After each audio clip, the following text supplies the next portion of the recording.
आप सभी लोग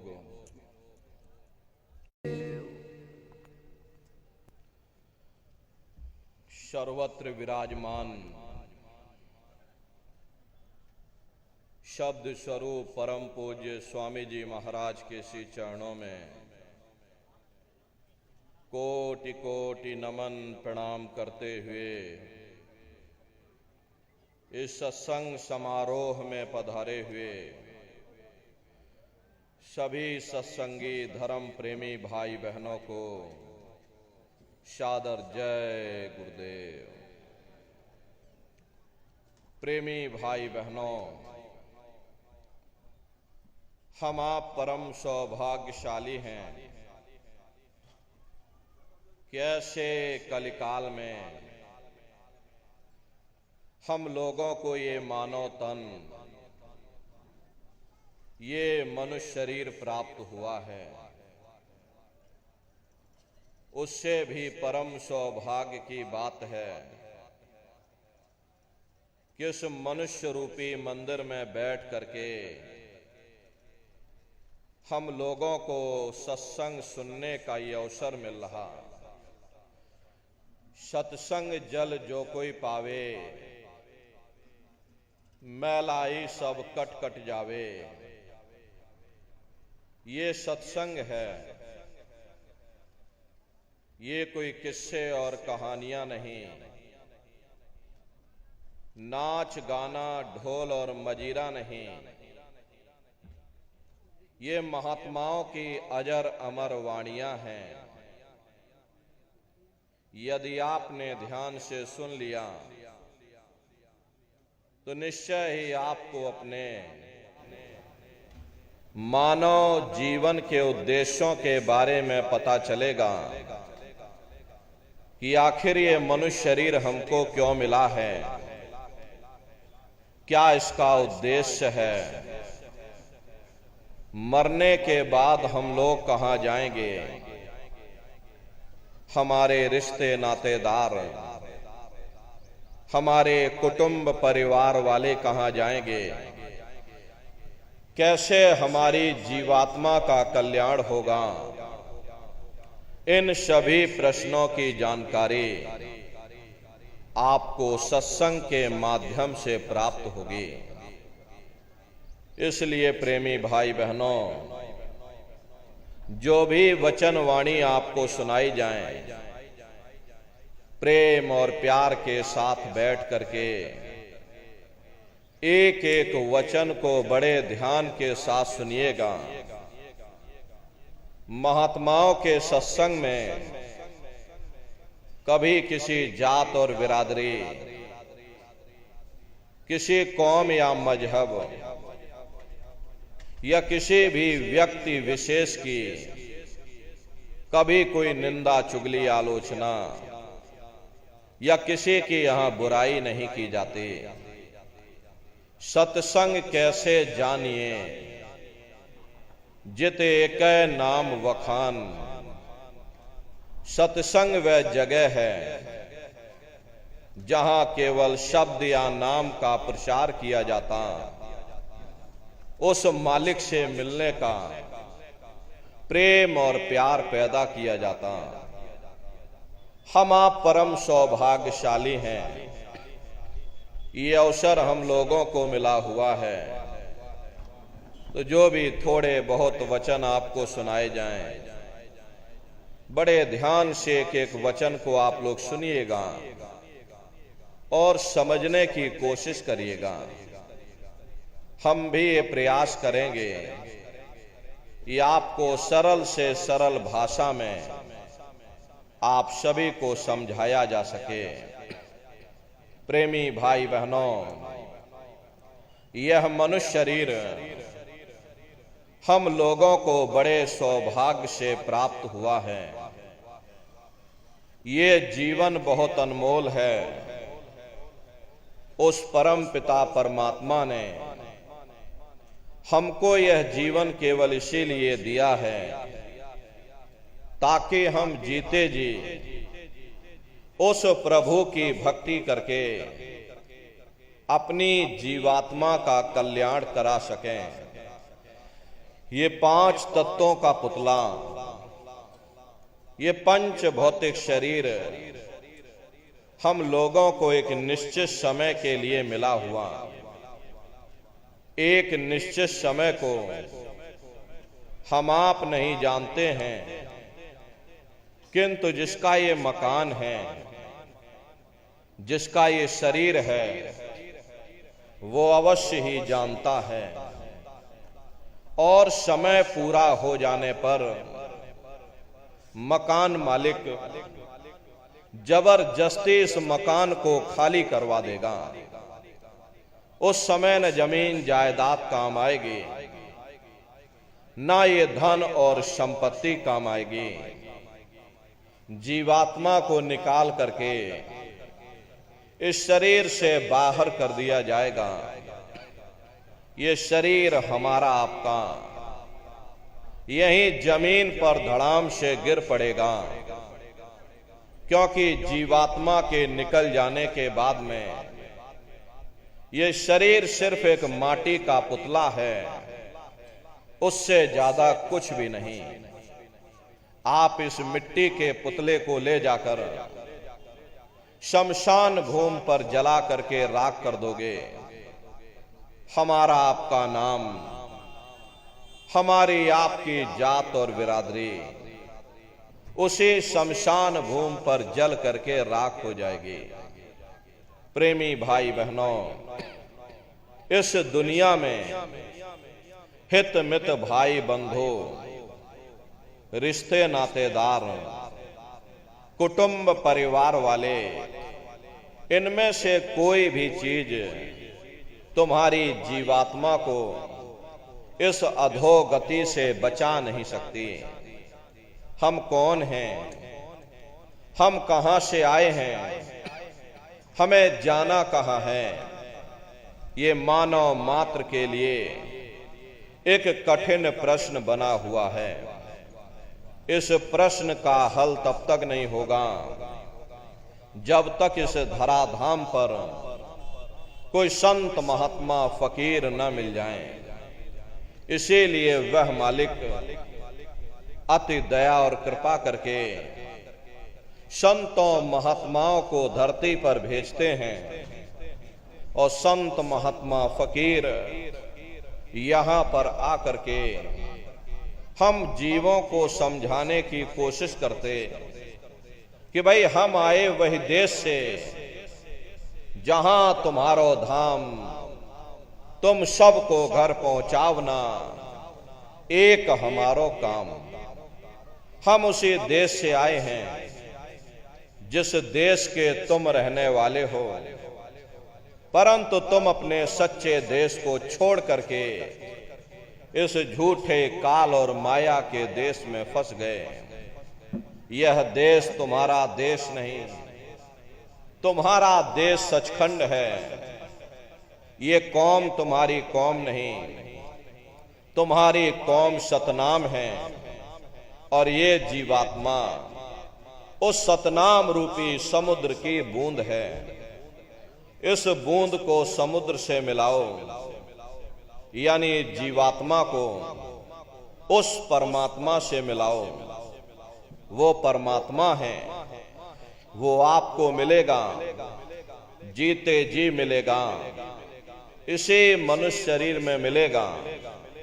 इसी मनुष्य शरीर के अंदर जाकर के परमात्मा से मिलने का वह एकमात्र दरवाजा है, और उस दरवाजे का भेद केवल संतों महात्माओं को ही प्राप्त है।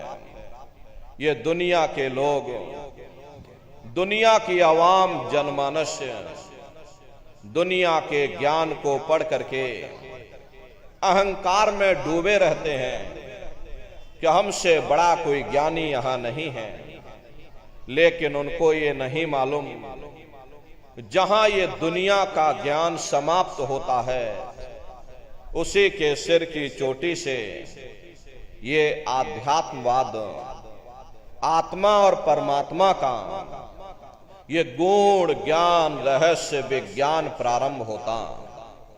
उस विज्ञान को पाने के लिए सबसे पहले यह जरूरी है कि पहले आप लोग मानवतावादी बनो, मानव धर्म और मानव कर्म को अपनाओ। अरे मानव धर्म क्या है? इंसान इंसान के काम आवे, एक दूसरे की निस्वार्थ भाव से सेवा करे, सत्य दया अहिंसा परोपकार आदि गुणों को अपने जीवन में उतार करके और किसी संत महात्मा की खोज करके उनके बताए हुए रास्तों पर चल करके उस मालिक की भक्ति करके अपनी जीवात्मा का कल्याण करा ले, यही इंसान का सबसे बड़ा मानव धर्म है। लेकिन आज इस कलिकाल में ये दुनिया की आवाम जनमानस इंद्रियों के भोग और वासनाओं में, शराबों और कबाबों में, मांस और मदिरा में सुख ढूंढने की कोशिश कर रही है। ये चरित्र पतन जैसे कार्यों को अपना करके ये आवाम जनमानस कैसे सुखी हो सकती है? पहले अपने चरित्र जैसे धन को इकट्ठा करो, क्योंकि चरित्र ही सब कुछ है। चरित्र ही मानव धर्म की पूंजी है। ये दुनिया भर के रगड़े झगड़े, पिता पुत्र में लड़ाई, आदमी औरत में लड़ाई, घर परिवार में लड़ाई, समाज में लड़ाई, जातियों में लड़ाई, मुल्क में लड़ाई, अरे नर नारियों, ये इंसानों का काम नहीं है, ये हैवानों का काम है। इसलिए पहले आप इंसान बनो, चरित्रवान बनो, महात्माओं के नजदीक आओ, वे जो दया का प्रसाद दें उसे खुशी खुशी लेकर के अपने निज घर को जाओ, जहां न फिर जन्मना है और ना ही फिर मरना है। इसीलिए हमारे गुरु महाराज परम संत बाबा जय गुरुदेव जी महाराज ने आवाम जनमानस के बीच में ये आवाज लगाई है, क्या इंसानों, तुम अपने मानव धर्म के रास्ते पर वापस आ जाओ और इस मानव मंदिर में बैठ करके भगवान का सच्चा भजन करो, जिससे तुम्हारी ये जीवात्मा नरकों में जाने से बच जाए।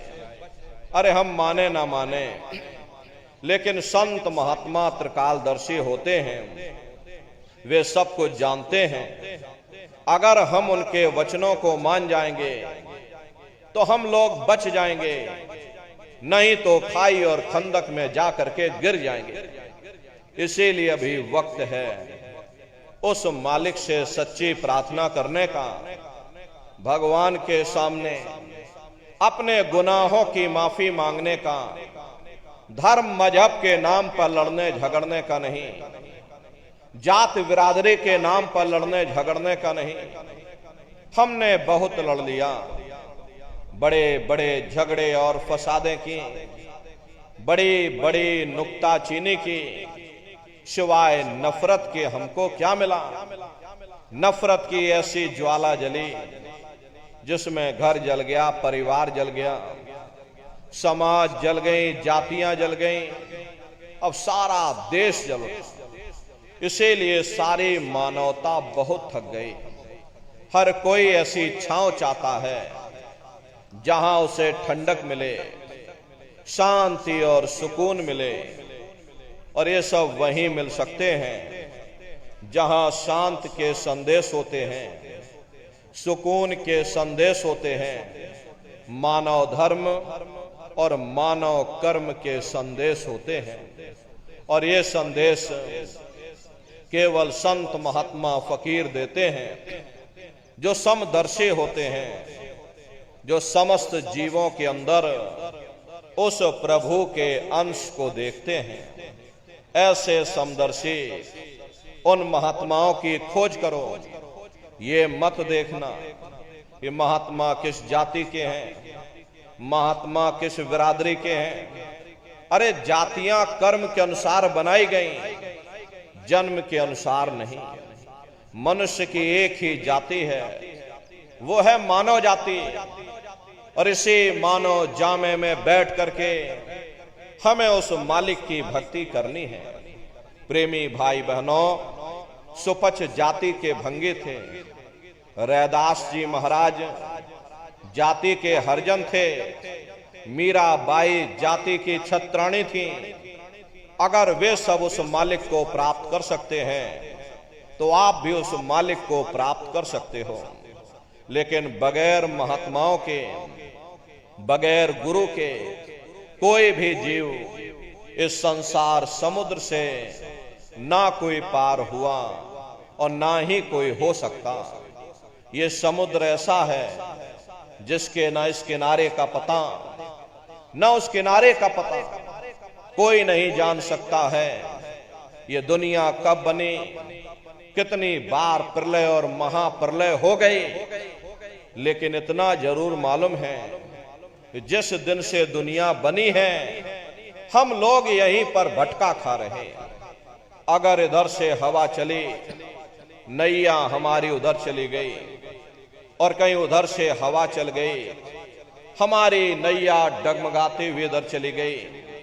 न जाने कितने युग और कल्प बीत गए, लेकिन हमारी ये जीवन की नैया आज तक इस भव सागर से किनारे नहीं लगी। इसलिए न नारियों, सौभाग्य से वक्त का इतना बड़ा वरदान आपको मिला।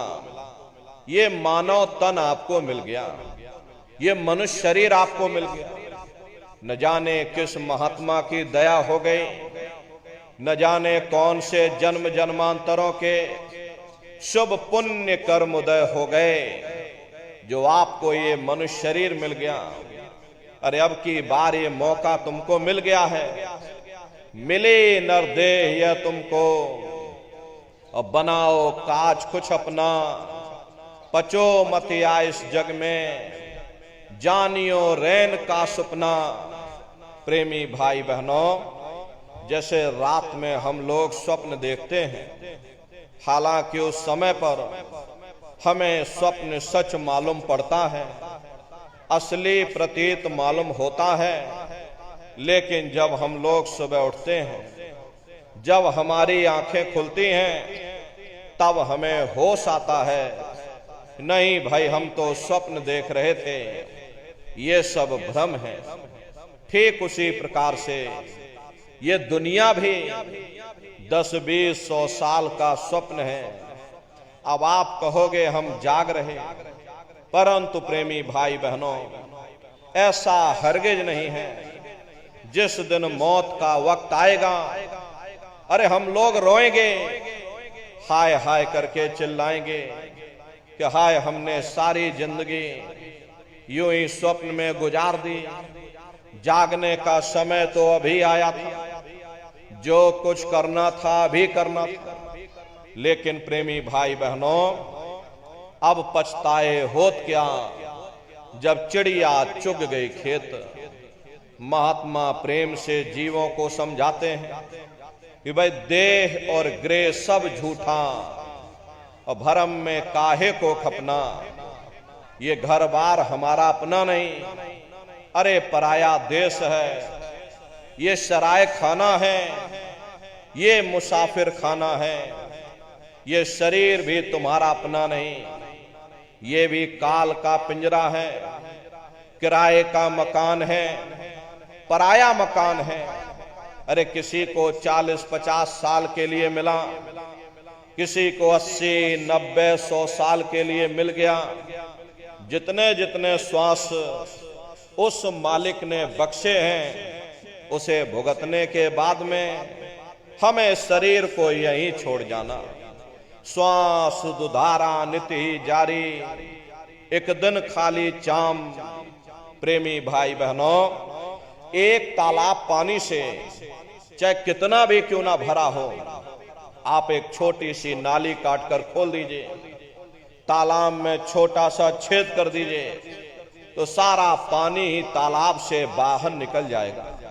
ठीक उसी प्रकार से तुम्हारा ये शरीर भी श्वासों का भंडार है, और जब तक श्वासों का भंडार जारी है, हम दुनिया के काम काज में फंसे हुए, दुनिया के कारोबार में हम आप उलझे हुए।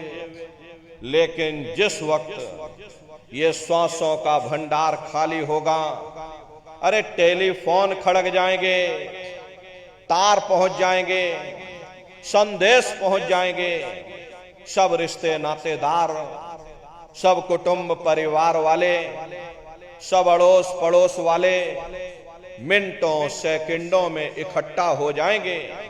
प्रेमी भाई बहनों, जिस शरीर से तुम इतना प्रेम किया करते थे, साबुन से मल मल करके नहाते थे, उसे कोई एक रात भी घर में रखने को तैयार नहीं होता। ये कंधों पर लटका करके शमशान भूमि पर छोड़ करके आ जाते हैं। हिंदू लोग तिनका तोड़ाते हैं, जैसे तिनका टूट गया, तेरा मेरा रिश्ता नाता टूट गया।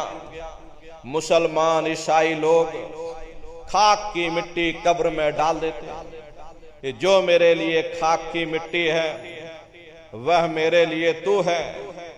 अरे मामूली कष्ट नहीं होता, मौत के समय में घनघोर पीड़ा होती है। जनमत मरत दुसह दुख होई, सहजो बाई ने बयान किया है कि सहजो मौत आइया, अंगे अंग दिया तोड़, हिया जरे छाती फटे, उठे पीर घनघोर। गुरु महाराज सत्संग में फरमाते थे, जैसे 1,00,000 बिच्छू एक साथ मिल करके हमारे शरीर पर डंक मारे, उससे भी लाखों करोड़ों गुना ज्यादा मौत के समय में दर्द होता है। प्रेमी भाई बहनों, जब मृत्यु आती है तो किस तरह से प्राण निकलते हैं, प्राणों के निकलने की क्या प्रक्रिया होती है, पहले उसे आप अच्छी तरह से समझ लीजिए। सिमटत भास श्वास उठ जावे, प्राण पति जब सिमट समावे, उस समय हमारी ये श्वासें रुक जाती हैं, शरीर की चेतना नीचे से सिमटने लगती है। तो सबसे पहले गुदा चक्र टूटता है, क्योंकि गुदा चक्र में पृथ्वी का वास होता है। गुदा चक्र टूट करके ऊपर इंद्रिय चक्र में समा जाता है। इंद्रिय चक्र में जल का वास होता, यानी जल ने पृथ्वी को घोल दिया। फिर जब इंद्रिय चक्र टूटेगा तो ऊपर नाभि चक्र में समा जाएगा। ये नाभि चक्र में अग्नि का वास होता, यानी अग्नि ने फिर जल को सुखा दिया। ये नीचे से सिमटाव होता है, नीचे से ऊपर की ओर सिमटाव होता है। पैरों के तलवे से लेकर के ये सिर की चोटी तक सिमटाव होता है। फिर जब ये नाभि चक्र टूटेगा तो ऊपर हृदय चक्र में समा जाएगा। हृदय चक्र में वायु का वास होता, यानी वायु ने अग्नि को अपने में समाहित कर लिया, और इस तरह से वायु ऊपर आकाश में उड़ गई। ये आंखों की पुतलियां ऊपर पलट जाती हैं, मुंह खुला का खुला रह जाता है। अरे महात्मा समझाते हैं कि भाई जब यह कर्म कलाय उपजावे, बुद्धि सुरत की आन दबावे, जब यह जीवात्मा पांचों तत्वों को लांग करके जल पृथ्वी अग्नि वायु आकाश पांचों तत्वों को लांग करके ऊपर आती है, तो काल दाढ़ में आन दबानी, और जब डर के नैनन से पानी, जब काल अपनी दाढ़ में दबाता है उस समय नेत्रों से पानी निकलता, इंद्रियां टूट टूट करके चकनाचूर हो जाती, सब नात रिश्तेदार खड़े रह जाएंगे। अरे लगे टकटके दिखे ना भाई, वाह समय को करे सहाय। उस समय मरने वाला टकटकी लगाकर देखता है कि कोई मेरी मदद कर दे, कोई मेरी सहायता कर दे, कोई मुझे बचा ले। लेकिन प्रेमी भाई बहनों, सब नात रिश्तेदार खड़े रह जाते, भाई बंधु सब देखते रह जाते, डॉक्टर, वैद, हकीम सब आपको घेरे रह जाते हैं, लेकिन उस समय आपको कोई बचा नहीं पाता।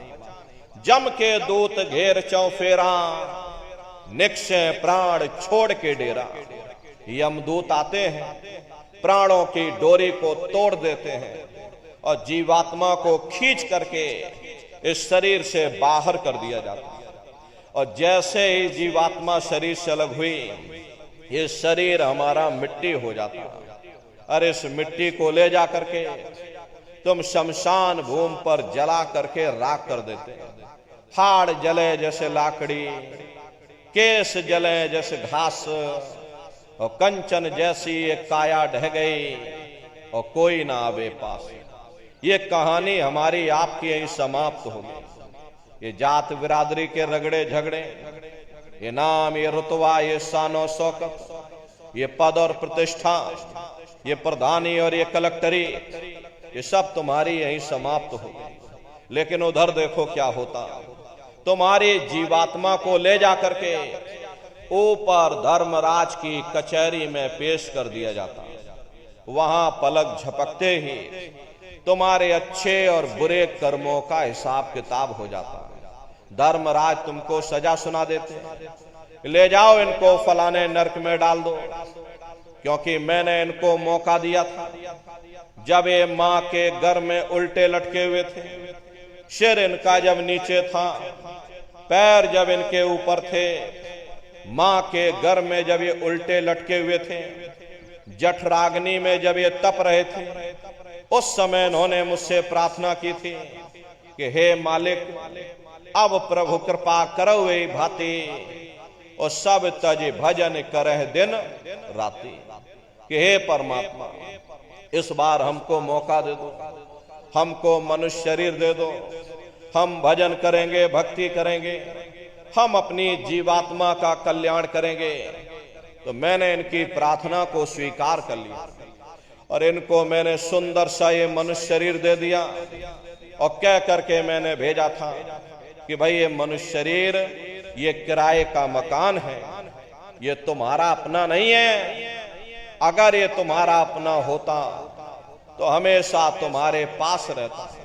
ये तुम्हारा अपना नहीं, ये मैंने तुमको कुछ समय के लिए किराए का ये मकान दिया है, भाड़े का मकान दिया है। हाँ, तुम अपनी जीवात्मा को मेरे किराए के मकान में बैठा करके, मालिक की भक्ति करके, समय रहते अपनी जीवात्मा को जगा लेना, अपनी जीवात्मा का कल्याण करा लेना।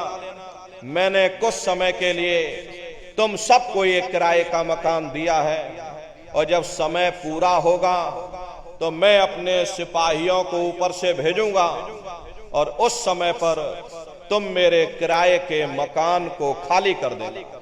लेकिन इतना ध्यान रखना, जैसा साफ सुथरा मैंने तुमको ये किराए का मकान दिया है, वैसा ही साफ सुथरा तुम मुझको वापस लौटाना। लेकिन इस किराए के मकान में बैठ करके इन्होंने बुरे खोटे पाप कर्म कर डाले। मेरे किराए के मकान को इन्होंने अपने कर्मों से गंदा कर दिया, इसलिए कर्मों की सजा इनको मिलेगी। ले जाओ इनको फलाने नरक में डाल दो। अरे महात्मा कभी झूठ नहीं बोलते। महात्माओं ने जब साधना किया, साधना करके जब ऊपर गए और ऊपर जा करके जब उन्होंने नरकों का हाल देखा, तो हमारी आपकी जानकारी के लिए उन्होंने धर्म ग्रंथों में लिख दिया कि लोह के खम्भ तपत के माही, और जहां जीव को ले चिपटाई वहां बड़े बड़े लोहे के खंभे अग्नि से धधक धधक कर लाल हो रहे। ऐसे खोटे जीवों को उन्हीं तपते हुए खम्भों के ऊपर लिटा दिया जाता। अरे जीव हाय हाय करके चिल्लाता है, तड़फ तड़फ जीव जुलम बुखारी, और तपत खम्भ दुखी उपजे भारी। असहनीय वेदना होती है, असहनीय दुख और दर्द होता है। जीव वहां रोता और चिल्लाता रहता। लाखों लाख योजन मील तक तुम्हारे रोने, चीखने, चिल्लाने की आवाज उन नरकों से होकर के गुजरती है। लेकिन प्रेमी भाई बहनों, वहां कोई तुम्हारी पुकार सुनने वाला नहीं, कोई तुम्हारी दर्द भरी आवाज को सुनने वाला नहीं। ये दुर्दशा क्यों हो गई? क्योंकि हम लोग मनमुखी हो गए, मन के कहे पर चलने लग गए। मन के कहे पर चल करके बुरे खोटे पाप कर्म करने लग गए। कर्मों का ये जखीरा अंबार के अंबार हमने अपने सिर पर लाद लिए। आज उन्हीं कर्मों का हम आप भोग पा रहे हैं। अरे महात्मा कहते हैं कि भाई नर के अनेक और हैं, कहाँ लगे कहूं बखान, दुख भुगते यह जीव जो, जाने जो भोग समान। कहते भाई एक नरक नहीं, ऐसे वहां पर अनेकों अनेक नरक बने हुए। गरुड़ पुराण में 36 प्रकार के नरकों का वर्णन किया गया। कुंभी नरक निदान यह है, पड़े जीव जग जाए, सिर समेत डूबा रहे, सदा नरक के माही। कुंभी कहते हैं घड़े के आकार का बड़ा विशाल नरक वहां बना, दुनिया भर का मवाद उसमें भरा, बड़ी भारी बदबू उसमें से आती, जीवों को ले जाकर उसी में डाल दिया जाता। अरे कुंभी नरक कल्प लो वासा, मुख में नरक नाक में श्वासा। कल्प लो वासा यानी 1000 चौकड़ी युग का एक कल्प होता है, और कल्प लो वासा यानी युगों युगों तक ये जीव नरकों की सजा को भोगता रहता। और नरकों की सजा भोगने के बाद में इन्हीं जीवों को सीधे मनुष्य शरीर नहीं दिया जाता, बल्कि ले जाकर के 4 खान 84 लाख योनियों में डाल दिया जाता। जैसे बच्चा होता है, बच्चा पहले कक्षा 1 पास करेगा, फिर कक्षा 2 में जाएगा। ऐसे ही प्रेमी भाई बहनों वहां पर भी पूरा चैनल बना हुआ। अच्छी तरह समझ लीजिए, ये आध्यात्मिक पढ़ाई है। जैसे आप दुनिया की पढ़ाई करते हो वो भौतिक पढ़ाई है, ये आध्यात्मिक ज्ञान है। इसको आप अच्छी तरह से समझ लो। तो प्रेमी भाई बहनों 4 खान 84 लाख योनियां नरकों की सजा भोगने के बाद में इन्हीं जीवों को 4 खान 84 लाख योनियों में डाल दिया जाता है। ये 4 खान 84 लाख योनियां ये कोई मामूली योनियां नहीं होती। 4 खान का मतलब होता है अंडज, पिंडज, उपमज, स्थावर। ये 4 खाने होती हैं। पहली श्रेणी तो इन पेड़ पौधों की आती है जिनके अंदर पानी का तत्व मौजूद होता है। कभी ये भी मनुष्य हुआ करते थे, लेकिन आज अपने कर्मों का ये भोग पा रहे, एक जगह पर पेड़ बनके खड़े हुए। दूसरी श्रेणी कीड़े मकोड़ों की आती है जिनके अंदर पृथ्वी और अग्नि का तत्व मौजूद होता है। तीसरी श्रेणी पंछियों की आती, चौथी चौपाए जानवरों की आती, और 5वीं स्वयं इंसानों की आती है जिसके अंदर 5 तत्व जल, पृथ्वी, अग्नि, वायु, आकाश 5 तत्व मौजूद होते हैं। प्रेमी भाई बहनों ये 4 खाने हैं, इनकी अलग अलग कुल 84 लाख योनियां होती हैं। अब आप पेड़ पौधों को ही देखिए तो ये आम का पेड़ अलग है, नीम का पेड़ अलग है, पीपल का पेड़ अलग है। ऐसे अलग अलग प्रजातियों के कीड़े मकोड़े, अलग अलग प्रजातियों के पशु और पंछी, कुल मिलाकर के 84 लाख योनियां हैं। हम दुनिया के जीव नरकों की सजा भोगने के बाद में इन्हीं 84 लाख योनियों में डाल दिए जाते हैं। अरे मामूली कष्ट नहीं होता। हमको आपको गर्मी लग गई तो हम लोग देखो छाया में आ गए, सर्दी लग गई कंबल रजाई ओढ़ लिया, भूख लग गई भोजन कर लिया, बीमार हो गए अस्पतालों में चले गए, अपना अपना इलाज करवा लिया। लेकिन देखो इन जानवरों को, क्या गर्मी, क्या सर्दी और क्या बरसात, एक एक रोटी के टुकड़े के लिए बेचारे दर बदर रोड पर भटकते रहते हैं। किसी का हाथ कट गया, किसी का पैर कट गया, किसी को आपने जीते जी काट डाला, मुर्गी की पकड़ करके गर्दनी घुमा डाली। अरे उनको भी दर्द होता है, उनको भी तकलीफ होती है, लेकिन वे बेचारे बेजुबान हैं, कुछ बोल नहीं पाते, कुछ बता नहीं पाते।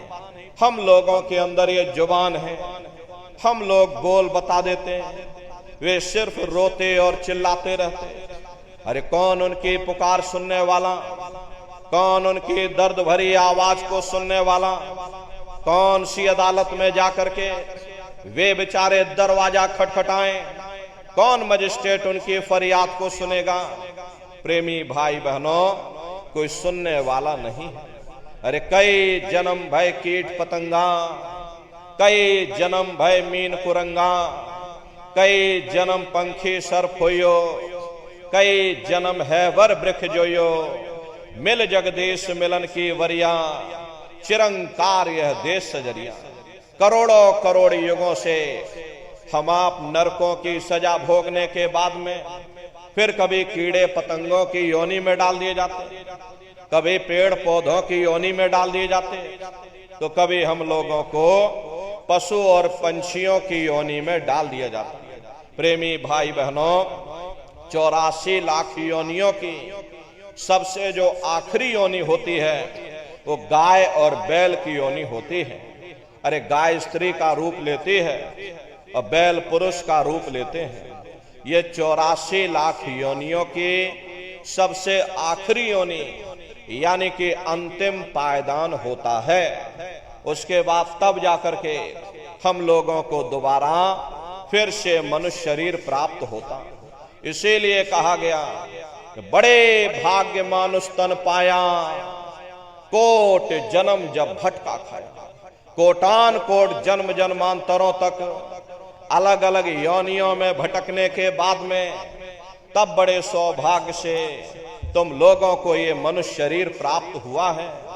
लेकिन बड़े अफसोस की बात है, जैसे किसी को हीरा मिल गया, उसे हीरे की परख नहीं, उसने हीरे को ले जाकर गधे के गले में बांध दिया। ठीक उसी प्रकार से ये मनुष्य शरीर उत्तम से उत्तम है, लेकिन इंसान इसकी कद्र नहीं करता। खाने पीने ऐशो इशरत में अपने कीमती समय को और श्वासों की पूंजी को बर्बाद कर देता। अरे रात गवायो सोए के, दिवस गवायो खाए, हीरा जन्म अमोल था, कौड़ी बदले जाए। भगवान राम ने कहा, बड़े भाग्य मानुष तन पाया, सुर दुर्लभ सद ग्रंथ ही गाया। सुर कहते हैं देवताओं को, बड़े से बड़े देवी और देवता भी इस मनुष्य शरीर को पाने के लिए तरसते हैं, क्योंकि इसी मनुष्य रूपी मंदिर में बैठ करके हम आप उस परमात्मा की भक्ति कर सकते हैं, साधन धाम मोक्ष कर द्वारा। इसीलिए संतों महात्माओं ने इस पंच भौतिक शरीर को सच्चा हरि मंदिर कहकर याद किया कि हरि मंदिर यह शरीर है, ज्ञान रतन प्रकट होए, ये असली हरि मंदिर है। जब भी वो परमात्मा मिलेगा इसी हरि मंदिर के अंदर मिलेगा। इसी पंच भौतिक शरीर को ईसा मसीह साहब ने टेम्पल ऑफ लिविंग गॉड यानी जिंदा ईश्वर का मंदिर कहा। इसी पंच भौतिक शरीर को गुरु नानक साहब ने नर नारायणी देह कहकर याद किया। ये वो देह है जिसमें नारायण स्वयं विराजमान है। अरे वो नारायण जब भी मिलेंगे तुम्हें तुम्हारे अंदर मिलेंगे। यही कबीर साहब ने लिखा है, जो तिल माही तेल है, जो चकमक में आग, तेरा साईं तुझ में, और जाग सके तो जाग। जैसे तिल में तेल होता है, पत्थर में अग्नि होती है, ठीक उसी तरह से वो मालिक हर एक के घट घट में, हर एक के वजूद के अंदर बैठा हुआ। यही महात्माओं ने कहा कि भाई कस्तूरी कुंडल बसे, मृग धूड़े बन माही, ऐसे घट घट राम है दुनिया देखे नाही। जैसे हिरन कस्तूरी की खुशबू को बाहर जंगलों में ढूंढता फिरता, हालांकि वो खुशबू उसके नाभि से हो करके आती है, वही हाल हम जीवों का है। हम दुनिया के जीव भी उस परमात्मा की खोज बाहर इस जड़ संसार में कर रहे, लेकिन महात्मा कहते हैं भाई मोको कहां ढूंढे रे बंदे, अरे मैं तो तेरे पास में, ना तीरथ में ना मूरत में, मैं तो हूं विश्वास में।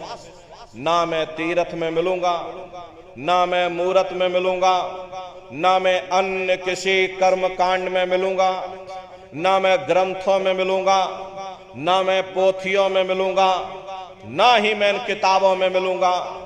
चाहे सारी उम्र बैठ करके तुम किताबें पढ़ते रहो, रात दिन ढोलक मजीरा बजा बजा करके उन चौपाइयों को तुम रटते रहो, अरे मैं जब भी मिलूंगा तो मैं तुम्हारे अंदर मिलूंगा। प्रेमी भाई बहनों, बड़ी सीधी सी बात है, ये अगर खाना बनाने की किताब सारी उम्र बैठ करके तुम पढ़ते ही रहोगे कि भाई खाना ऐसे बनता है, खाना वैसे बनता है, खाने में नमक डाला जाता है, खाने में तेल डाला जाता है, फिर खाने में हल्दी डाली जाती है, फिर उसमें जीरा डाला जाता है, तो कभी तुम्हारा पेट नहीं भर सकता। और जब तक आप खाना बनाओगे नहीं, उसे स्वयं खाओगे नहीं, कभी तुम्हारा पेट नहीं भर सकता। हम वेदों की निंदा नहीं करते, हम ग्रंथों की निंदा नहीं करते, हम गीता कुरान और बाइबल की निंदा नहीं करते। वेद शास्त्र गीता कुरान बाइबल जितने भी हमारे धर्म ग्रंथ हैं, चिल्ला चिल्ला करके सब यही कह रहे हैं कि भाई मनुष्य के अंदर अंड खंड ब्रह्मांड है, स्वयं वो परमात्मा तुम्हारे अंदर बैठा। चलो अंदर चलो, अंदर चल करके उस परमात्मा का दर्शन दीदार करो। अब सवाल ये उठता है भाई आखिर हम अपने अंदर जा करके उस परमात्मा का दर्शन कैसे करेंगे? तो इसके लिए संतों महात्माओं ने केवल 3 साधन बताए। साधन 3 सारे वर्णे और साधन सब थोथे मान। इस कलयुग में उस मालिक को पाने के लिए महात्माओं ने केवल 3 पूजाएं बताई। पहला है सुमरन, दूसरा है ध्यान और तीसरा है भजन। सुमरन कहते हैं अपने गुरु को याद करना, ध्यान कहते हैं अपनी दिव्य दृष्टि को खोलना, और भजन कहते हैं कान में उंगली डाल करके उस शब्द को सुनना, उस नाम को सुनना, उस देववाणी आकाशवाणी को सुनना जो 24 घंटे तुम्हारे सबके अंदर गूंज रही। प्रेमी भाई बहनों, ये सुरत शब्द नाम योग की साधना है। जितने भी महात्माएं धरती पर आए उस मालिक को पाया, सुरत शब्द नाम योग की साधना करके ही पाया। देखिए सबसे पहले कबीर साहब आए, कबीर साहब ने सुरत शब्द नाम योग की साधना जारी की। उसके बाद गुरु नानक साहब आए, गुरु नानक साहब ने भी सुरत शब्द नाम योग की साधना जारी की। उसके बाद और भी महात्मा आए, कबीर नानक दादू दरिया, भीखा रविदास जी महाराज, पलटू साहब जी महाराज। आप चित्रकूट में चले जाइए, देखिए गोस्वामी जी महाराज जिन्होंने रामचरितमानस बनाई, जिसका पाठ आप सभी लोग अपने अपने घरों में मंदिरों में बैठ करके करते हो। उन्होंने भी उस मालिक को पाया तो सुरत शब्द नाम योग की साधना करके ही पाया। आप राजस्थान की धरती पर चले जाइए, देखिए मीराबाई हुई, सहजोबाई हुई, उन्होंने भी उस मालिक को पाया तो सुरत शब्द नाम योग की साधना करके ही पाया। प्रेमी भाई बहनों, ये सुरत शब्द नाम योग की साधना है। इस साधना की 3 क्रियाएं हैं। पहला है सुमरन, दूसरा है ध्यान और तीसरा है भजन। तो कैसे आप लोग सुमरन करोगे, कैसे आप लोग ध्यान करोगे, कैसे आप लोग भजन करोगे?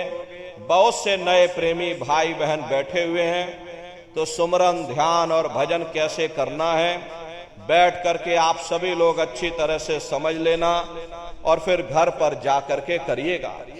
तो सबसे पहले सुमरन कैसे किया जाएगा? सुमरन करने के लिए एक माला आप लोग ले लेना। ये देखिए प्रेमी भाई बहनों, 108 दाने की ये माला है। अपने अपने घरों में बैठ करके बाहर से अपनी आंखों को बंद कर लेना। दोनों आंखों के मध्य भाग में अपने ध्यान को रोक करके और दाने दाने पर जय गुरुदेव नाम का उच्चारण करिएगा।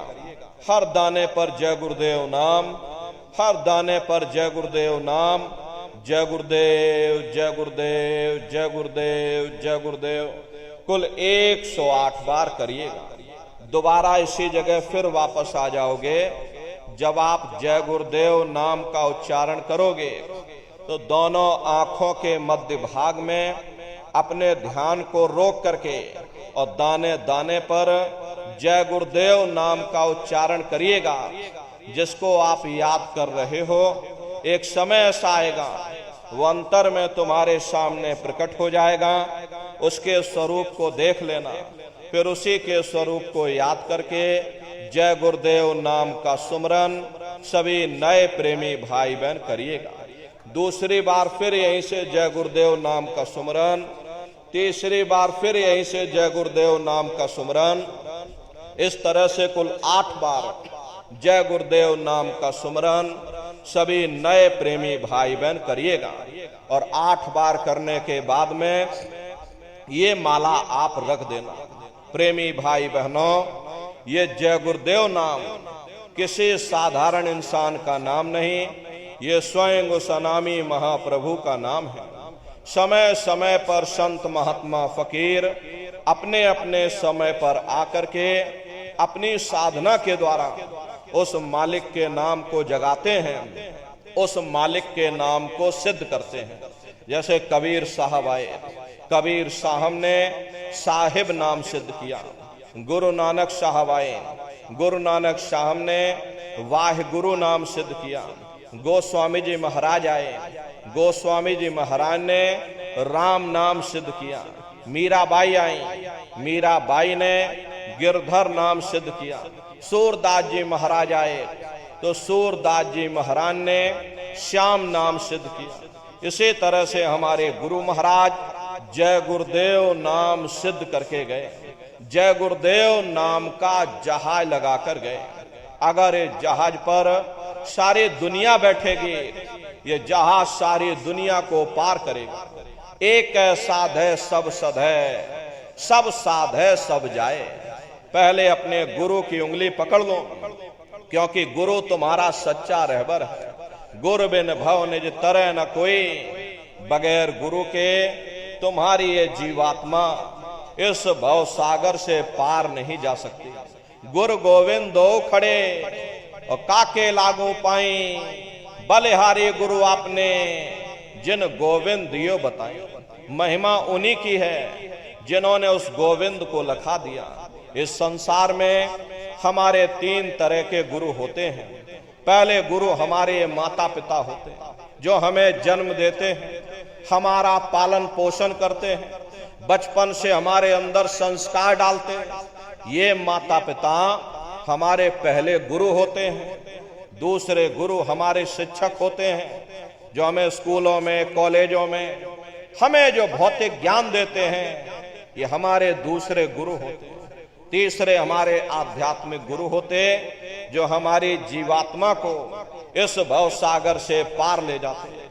इसीलिए कहा गया है, गुरुर ब्रह्मा गुरुर विष्णु गुरुर्देवो महेश्वरा गुरुर साक्षात पर ब्रह्म तस्मै श्री गुरुवे नमः। 3 लोक 9 खंड में गुरु से बड़ा न कोई, और कर्ता करे न कर सके, गुरु करे सो होई। इसलिए प्रेमी भाई बहनों, साधना करने से पहले जय गुरुदेव नाम का सुमरन सभी नए प्रेमी भाई बहन करिएगा।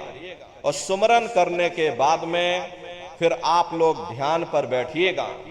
दूसरा है ध्यान।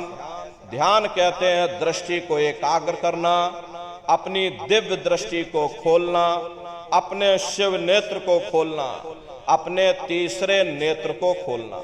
तो कैसे ध्यान करोगे, जरा अच्छी तरह से समझ लो। अपने अपने घरों में पलथी मार करके आप लोग बैठिएगा, शरीर को टाइट मत करना। बहुत से प्रेमी ये गलती कर देते हैं कि ध्यान के समय पर अपने शरीर को बिल्कुल टाइट कर देते हैं। यदि आप अपने शरीर को टाइट कर दोगे, ये शरीर तुम्हारा थक जाएगा, फिर शरीर ढीला पड़ जाएगा, फिर जैसे के तैसे हो जाओगे। इसलिए पहले से ही अपने शरीर को बिल्कुल ढीला छोड़ देना। जितना आराम से बैठोगे उतना आपके लिए अच्छा रहेगा। तो अपने अपने घरों में पलथी मार करके और ढीले बदन से आराम से बैठ जाना। बाहर से अपनी आंखों को बंद कर लेना। दोनों आंखों के मध्य भाग में दूर सामने देखिएगा, सामने आपको अंधेरा दिखाई पड़ेगा। जब आप अपने बाहर की आंख को बंद कर लोगे और अंतर में सामने देखोगे तो सामने आपको अंधेरा दिखाई देगा। बस उसी अंधेरे में एक जगह पर आप अपनी दृष्टि को रोकिएगा। होशियारी यही रहे, ये आंखों की पुतलियां हिलने ना पाए। शुरुआती समय में ये आंखों की पुतलियां अंदर अंदर हिलेंगी, लेकिन जब आप रोज रोज बैठ करके अभ्यास करोगे, करत करत अभ्यास ते जड़मत होत सुजान, जब रोज रोज बैठ करके अभ्यास करोगे तो आपकी आंखों की पुतलियां हिलना बंद हो जाएंगी। तो दूर सामने अंधेरे में एक जगह पर आप अपनी दृष्टि को रोकिएगा या उस अंधेरे को लगातार देखते रहो। दृष्टि अपने आप अंधेरे में रुक जाएगी। उस समय किसी के बारे में सोचना नहीं, किसी के बारे में विचार मत करिएगा। शरीर को बिल्कुल हिलाना डुलाना नहीं। शून्य होकर के, शांत चित्त होकर के, निर्विचार होकर के बस सामने उस अंधेरे को लगातार देखते रहो। देखते देखते देखते देखते एक समय ऐसा आएगा कि आपकी दृष्टि उस अंधेरे में रुक जाएगी। और जैसे ही आपकी दृष्टि अंधेरे में रुकेगी तो सुई की नोक के बराबर काले में भी काला बिंदु, बड़ा चमकीला बिंदु होगा, तारे की तरह चम चम चम चम चमकेगा। वो चमकता हुआ तारे जैसा बिंदु आपको सामने अंधेरे में दिखाई पड़ेगा। और जब वो चमकता हुआ बिंदु सामने दिखाई पड़ जाए तब आप अपनी दृष्टि को उस बिंदु पर एकाग्र कर देना। वही बिंदु दरवाजा है, वही बिंदु खिड़की है, उसी को हरि का द्वार यानी कि हरिद्वार कहा गया। बहुत विशाल वो दरवाजा है। ये संसार कुछ नहीं है। ऐसे तुम लाखों संसार इकट्ठे करके एक साथ दरवाजे के अंदर डाल दो, पता तक नहीं चलेगा। इतना विशाल वो हरि का द्वार तुम्हारे सब के अंदर बना हुआ है। एक छोटे से बीज को लेकर के हम आपसे कहें कि इस बीज के अंदर बहुत बड़ा पेड़ है तो आप भरोसा नहीं करोगे। लेकिन उस छोटे से बीज को जब आप जमीन में गाड़ दोगे, थोड़ा खाद पानी दोगे तो वो बीज अंकुरित हो जाएगा। उसमें से विशाल लताएं भी निकलेंगी, विशाल वृक्ष का रूप भी लेगा, उसमें से फल और फूल भी निकलेंगे। इसी तरह से आप सभी के अंदर सुई की नोक के बराबर तारे की तरह छोटे से छोटा बिंदु है। उस बिंदु के अंदर बड़े बड़े ब्रह्मांड बसे हुए हैं। वो तारे जैसा चमकता हुआ बिंदु आपको सामने दिखाई पड़ेगा। लेकिन बिंदु जब दिखाई पड़ेगा जब आपकी ये दृष्टि उस अंधेरे में रुक जाएगी। जैसे ही आपकी दृष्टि अंधेरे में रुकेगी वो तारे की तरह चमकता हुआ बिंदु आपको सामने दिखाई पड़ेगा। और जब वो बिंदु सामने दिखाई पड़ जाए तब आप अपनी दृष्टि को उस बिंदु पर एकाग्र कर देना। जब आप अपनी दृष्टि उस बिंदु पर एकाग्र कर दोगे तो वही बिंदु दरवाजा है। वो दरवाजा खुल जाएगा, ये शिव नेत्र खुल जाएगा, ये दिव्य दृष्टि आपकी खुल जाएगी और आप दरवाजे के अंदर दाखिल हो जाओगे। एक बार प्रेमी भाई बहनों ये दिव्य दृष्टि खुल जाए फिर क्या भूत, क्या भविष्य, क्या वर्तमान, कोई भेद आपसे गुप्त नहीं रहेगा। लाखों वर्ष पहले क्या हुआ था, भविष्य में क्या होने वाला है, आप अपने अपने घरों में बैठ करके और ध्यान लगा करके भूत भविष्य और वर्तमान को देख सकते हो। तो यह है ध्यान करने का तरीका। एक बार फिर से समझ लीजिए कैसे आपको ध्यान करना है। अपने अपने घरों में पलथी मार करके बैठ जाना, बाहर से अपनी आंखों को बंद कर देना, दोनों आंखों के मध्य भाग में दूर सामने देखिएगा, सामने आपको अंधेरा दिखाई पड़ेगा। बस उसी अंधेरे में एक जगह पर आप अपनी दृष्टि को रोकिएगा, मन को, बुद्धि को, चित्त को एक जगह सामने रोक करके रखिएगा। ये आंखों की पुतलियां हिलने ना पाए। उस समय किसी के बारे में सोचना नहीं, किसी के बारे में विचार मत करना, शरीर को बिल्कुल हिलाना नहीं, शून्य होकर के, शांत चित्त होकर के बस सामने उस अंधेरे को लगातार देखते रहो। जितना देर आपसे बन सके आप उस अंधेरे को लगातार देखने की कोशिश करना। देखते देखते देखते देखते एक समय ऐसा आएगा कि आपकी दृष्टि उस अंधेरे में स्थिर हो जाएगी, और जैसे ही आपकी दृष्टि अंधेरे में रुकेगी तो सुई की नोक के बराबर काले में भी काला बिंदु, बड़ा चमकीला बिंदु होगा, तारे की तरह चम चम चम चम चमकेगा। वो चमकता हुआ तारे जैसा बिंदु आपको सामने दिखाई पड़ेगा, और जब वो बिंदु सामने दिखाई पड़ जाए तब आप अपनी दृष्टि को उस बिंदु पर एकाग्र कर देना। जब आप अपनी दृष्टि उस बिंदु पर टिका दोगे तो वो बिंदु फट जाएगा, वो दरवाजा खुल जाएगा, ये शिव नेत्र खुल जाएगा, ये दिव्य दृष्टि आपकी खुल जाएगी और आप दरवाजे के अंदर दाखिल हो जाओगे। तो प्रेमी भाई बहनों, यह है ध्यान करने का तरीका।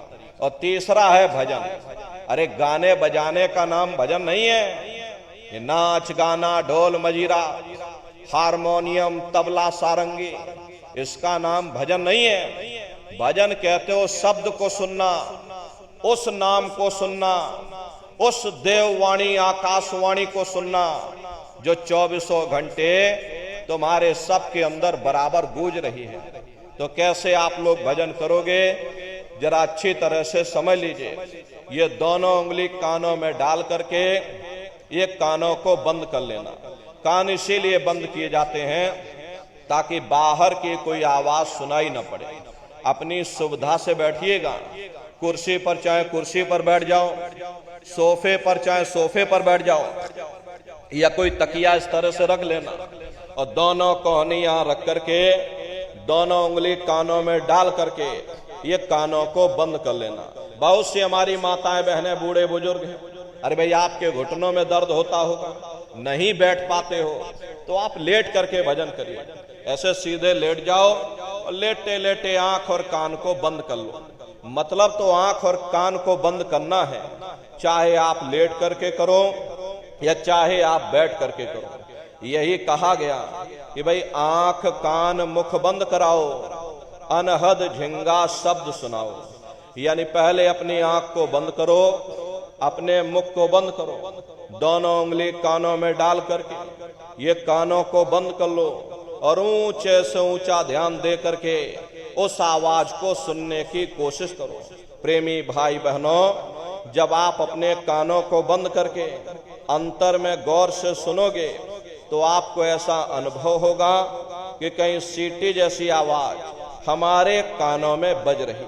टी इस तरह से सीटी जैसी आवाज शुरू में आप सभी को सुनाई पड़ेगी।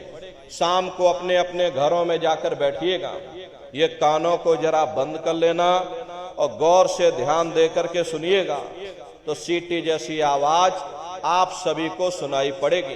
करना कुछ नहीं है, लेटे हो चाहे बैठे हो, बस आप उस आवाज को सुनते रहना और सुनते सुनते उसी में लीन हो जाओ। जब आप उसमें लीन हो जाओगे तो कुछ समय बाद में दोबारा आपको अनुभव होगा कि कहीं बड़ी दूर से एक महीन आवाज, घंटे और शंख की आवाज हमारे कानों में बज रही। जैसे मंदिरों में घंटियां बजती हैं, टन टन टन टन, तो बाहर तो आपने नकल किया। महात्माओं ने कहा था ये शरीर तुम्हारा सच्चा हरि मंदिर है। इसी हरि मंदिर के अंदर 24 घंटे वो घंटे और शंख की आवाज गूंज रही। उसी घंटे शंख की आवाज को महात्माओं ने शब्द कहा। अरे आपकी धर्म पुस्तकों में लिखा है कि पोथी पढ़ पढ़ जग मुआ और पंडित भया न कोई, और 2.5 अक्षर प्रेम का पढ़े सो पंडित होई। दुनिया वाले कहते हैं कि 2.5 अक्षर का मतलब प्रेम है। अरे प्रेम नहीं है, प्रेम में तो मात्रा लगी हुई है। यहां पर जिस 2.5 अक्षर का वर्णन उन महात्माओं ने किया था वो है शब्द, सा आदा बा और दा। उसी शब्द को महात्माओं ने नाम कहा। कल युग जोग न जग न ज्ञाना, एक आधार नाम गुण गाना। कलयुग में न योग है, न यज्ञ है, न ये ज्ञान है। तो कलयुग में क्या है? कलयुग केवल नाम आधारा, सुमेर सुमेर नर उतर ही पारा। कलयुग में केवल नाम का आधार है। तो उसी घंटे शंख की आवाज को महात्माओं ने शब्द या नाम कहा। उसी घंटे शंख की आवाज को ईसा मसीह साहब ने वर्ड या लागस कहकर याद किया। उसी घंटे शंख की आवाज को गुरु नानक साहब ने अनहद वाणी कहकर याद किया। चीन में जो महात्मा हुए उन्होंने इसको ताओ कहकर याद किया। मुसलमान फकीरों ने इसे कलमा कहकर याद किया। हिंदू महात्माओं ने इसे देववाणी, आकाशवाणी कहकर याद किया। उन अलग अलग महात्माओं ने अपनी अपनी भाषा में, अपने अपने मजहब, अपने अपने मुल्कों में बैठ करके हम लोगों को समझाने की कोशिश की कि भाई वो घंटे शंख की आवाज तुम्हारे सब के अंदर गूंज रही है, वो आपको सुनाई पड़ेगी। लेकिन शुरुआती समय में आपको ऐसा मालूम पड़ेगा कि कहीं बड़ी दूर पर घंटियां बज रही, टन टन टन टन, लेकिन सुनाई हरेक को पड़ेगी। प्रेमी भाई बहनों, जब घंटे और शंख की आवाज आपको अपने अंदर सुनाई पड़ने लग जाए तब आप सीटी की आवाज को छोड़ देना और घंटे शंख की आवाज को पकड़ लेना, उसको आप सुनने लग जाना। जब आप उसको सुनने लग जाओगे तो वो आवाज धीरे धीरे बढ़ना शुरू होगी और बढ़ते बढ़ते इस कदर बढ़ेगी कि आपके रोम रोम में घंटे और शंख की आवाज गूंजने लग जाएगी। बड़ी घनघोर आवाज होती है, बड़ी मधुर वो आवाज होती है कि दुनिया भर के गाने जो आप लोग बाहर सुनते हो उस संगीत के सामने ये दुनिया के संगीत कुछ नहीं है। जब आप उस संगीत को सुनोगे इतना भारी आनंद आपके ऊपर छा जाएगा, इतनी खुशी आपको होगी, ऐसा नशा आपके ऊपर चढ़ जाएगा कि आप सारी दुनिया को भूल जाओगे।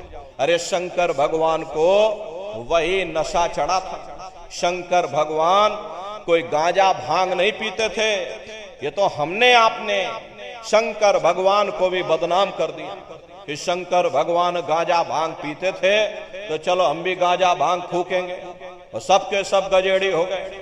प्रेमी भाई बहनों, शंकर भगवान ने कभी गांजा भांग नहीं पिया। शंकर भगवान जिस नशे में लीन रहते थे वो नाम का नशा था, वो ध्यान का नशा था, वो भक्ति का नशा था।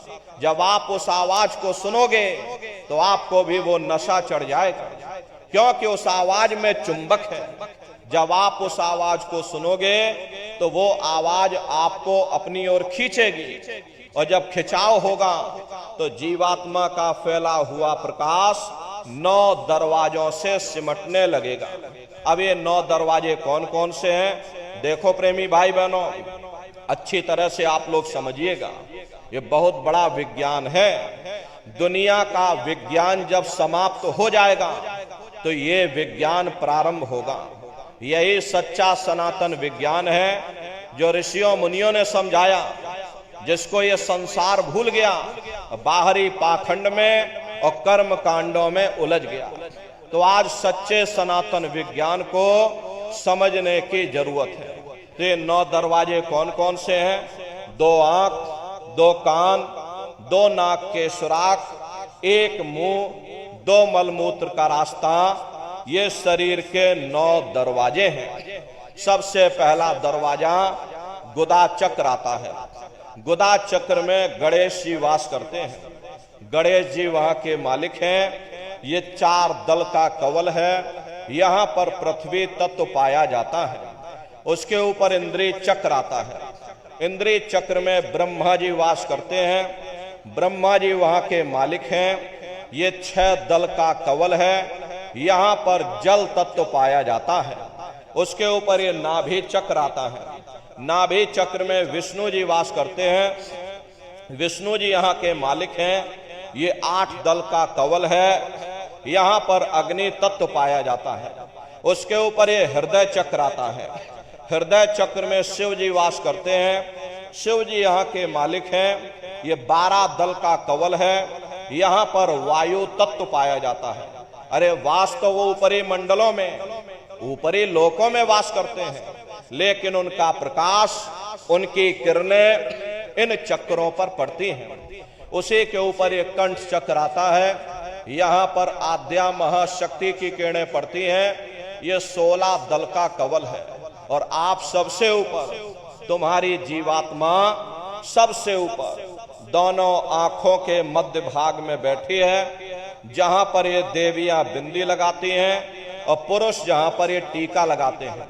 ये बिंदी और टीका यहाँ पर हम लोग इसीलिए लगाते हैं क्योंकि यहीं पर हमारी जीवात्मा बैठी है, उसका श्रृंगार किया जाता है। ये 10वां द्वार है जहां पर तुम्हारी जीवात्मा बैठी है। इसी को 10वां द्वार कहते हैं। अरे आप लोग रोज चौपाई गाते हो कि मंगल भवन अमंगल हारी, द्रवं सुदशरथी अजर बिहारी। इसका अर्थ जरा समझने की कोशिश भी करो। प्रेमी भाई बहनों, ये शरीर तुम्हारा मंगल भवन है, तुम्हें अमंगलों से बचाने वाला, तुम्हें नरकों 84 से बचाने वाला ये पंच भौतिक शरीर ही तुम्हारा मंगल भवन है। इस मंगल भवन के 10 दरवाजे हैं और 10वें दरवाजे पर ये अजर बिहारी यानी कि तुम्हारी जीवात्मा बैठी है। और यहीं पर बैठ करके जीवात्मा अपने प्रकाश को 9 दरवाजों में फैलाती है, जिससे तुम्हारा ये शरीर चलता है, तुम्हारे हाथ चलते हैं, तुम्हारे ये पैर चलते हैं। जब आप भजन करोगे, उस घंटे शंख की आवाज को सुनोगे तो उस आवाज में चुंबक है, वो आवाज आपको अपनी ओर खींचेगी। और जब खिंचाव होगा तो जीवात्मा का फैला हुआ प्रकाश 9 दरवाजों से सिमट करके यही 10वें दरवाजे पर इकट्ठा हो जाएगा। और जैसे ही सारी शक्ति, सारी चेतना सिमट करके यहाँ पर इकट्ठी हुई तो शब्द क्या काम करेगा? शब्द तुम्हारी जीवात्मा को खींच करके इस शरीर से बाहर कर देगा। फिर आप अपनी आंखों से देखिएगा कि हमारा शरीर ये है, हम ये खड़े। आप अपने शरीर से अलग हो जाओगे। जैसे चिड़िया होती है, चिड़िया घोंसले से निकल करके आसमानों की उड़ान भरती है और शाम को फिर अपने घोंसले में आ जाती है। ऐसे ही तुम्हारी ये जीवात्मा इस शरीर रूपी घोंसले से निकल करके ब्रह्मांडों की सैर करेगी, देवी देवताओं के दर्शन करेगी, भगवान राम के दर्शन करेगी, भगवान कृष्ण के दर्शन करेगी और घूम करके फिर अपने शरीर रूपी घोंसले में वापस आ जाएगी।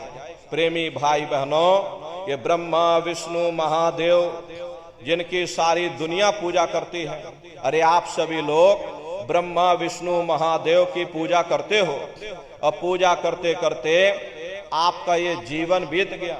अरे जिंदगी तुम्हारी बीत गई, लेकिन कभी तुमने विचार ये नहीं किया भाई जिनकी हम पूजा कर रहे, आखिर ये ब्रह्मा विष्णु महादेव कौन है, ये कहाँ पर रहते हैं, ये क्या काम करते हैं, इनके माँ बाप कौन है, भगवान राम कौन है, भगवान कृष्ण कौन है, ईश्वर कौन है, ब्रह्म कौन है, पर ब्रह्म कौन है, ये कहाँ पर रहते हैं।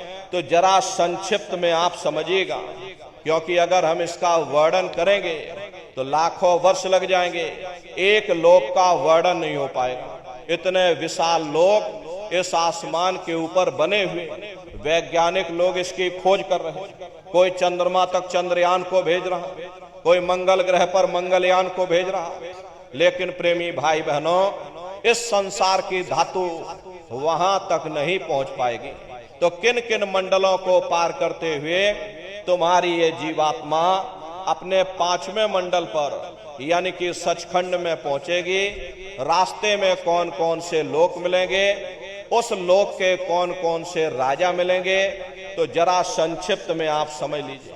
प्रेमी भाई बहनों, जब आप भजन करोगे और जब घंटे और शंख की आवाज को सुनोगे, तो उसी घंटे शंख की आवाज को पकड़ करके ये जीवात्मा ब्रह्मांडों की चढ़ाई करती है।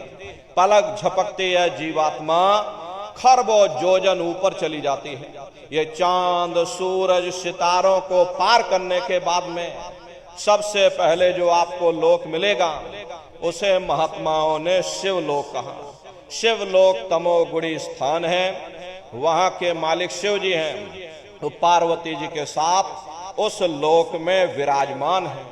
चैतन्य धार जो ऊपर से नीचे आ रही, जिसे महात्माओं ने गंगा कहा, वह अपना केंद्र बिंदु शिवलोक को बनाती है। इसीलिए शिव जी की जटा में ये गंगा दर्शाई जाती है। इस लोक में असंख्यों जीवात्माएं रहती हैं। ये सभी जीवात्माएं शिव स्वरूप में मौजूद होती हैं। जब आप वहां पहुंचोगे और शिव जी का जब प्रत्यक्ष दर्शन करोगे, तो आपका स्वरूप भी शिव के समान यानी कि शिव स्वरूप हो जाएगा। शिव जी का दर्शन करने के बाद में फिर घंटे शंख की आवाज को पकड़ करके फिर जब आप ऊपर चढ़ोगे, उसी के ऊपर ब्रह्मा जी का लोक आएगा। ब्रह्मा जी का लोक वो रजोगुणी स्थान है। वहां के मालिक ब्रह्मा जी हैं। वो गायत्री, सावित्री और सरस्वती के साथ उस लोक में विराजमान है। और ब्रह्मा जी का दर्शन करने के बाद में फिर घंटे शंख की आवाज को पकड़ करके फिर जब आप ऊपर चढ़ोगे, उसी के ऊपर विष्णु लोक आएगा। विष्णु लोक वो सतोगुणी स्थान है। वहां के मालिक विष्णु जी हैं। उनका बड़ा मनमोहक स्वरूप है। उनकी 4 भुजाएं हैं और चारों भुजाओं में शंख, गदा, पद्म और चक्र सुशोभित है। और आप क्षीर सागर में लक्ष्मी जी के साथ विराजमान हैं। ये तीनों देवता ब्रह्मा, विष्णु और महादेव अपने अपने लोक में बैठ करके राज कर रहे हैं। एक रचयिता है जो हम जीवों को रचता है, एक पालनहार है जो हम जीवों को पालता है, और एक संहार करता है जो हम जीवों को नष्ट कर देता है। और एक का काम है शरीर को बनाना, एक का काम है शरीर की सुरक्षा करना, एक का काम है शरीर को नष्ट कर देना। इनकी जो माता है वो आद्या महाशक्ति है। ब्रह्मा, विष्णु, महादेव लोक के ऊपर वो आद्या महाशक्ति का लोक आता है।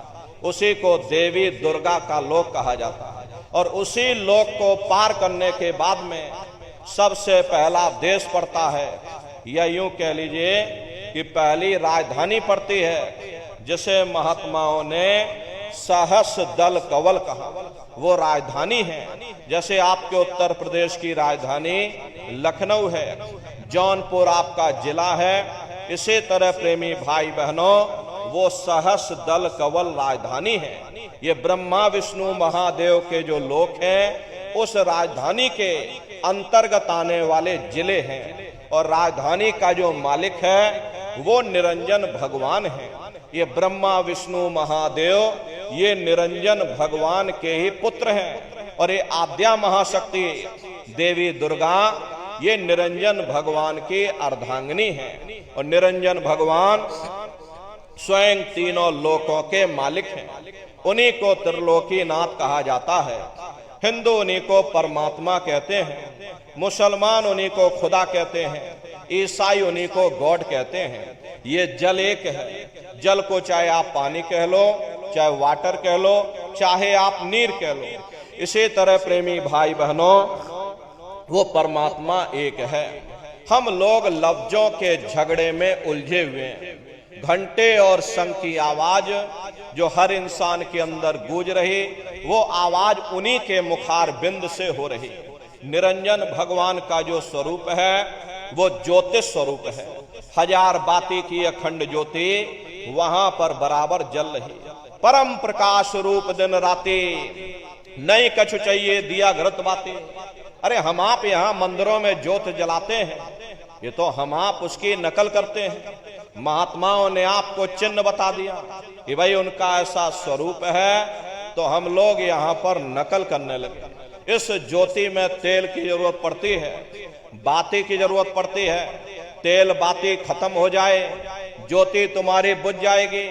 लेकिन वो अखंड ज्योति वहां पर ऐसी जल रही जिसमें ना तेल की जरूरत है और ना बाती की जरूरत है। महात्माओं ने लिखा है, उल्टा कुआ गगन में तिसमें जरे चिराग, तिसमें जरे चिराग, बिना रोगन बिन बाती, 6 ऋतु 12 मास, जरत रहे दिन राती। सतगुर मिले जो होए, ताह की नजर में आवे, बिन सतगुर नहीं कोई, वाह को दर्शावे। वो अखंड ज्योति ऐसी है जिससे पूरा ब्रह्मांड प्रकाशवान हो रहा। जितनी भी अवतारी शक्तियां आई, अरे भगवान राम आए, राम को वहीं से नीचे धरती पर उतारा गया। इसीलिए उस देश को अयोध्या नगरी या कौशलपुर देश भी कहा जाता है।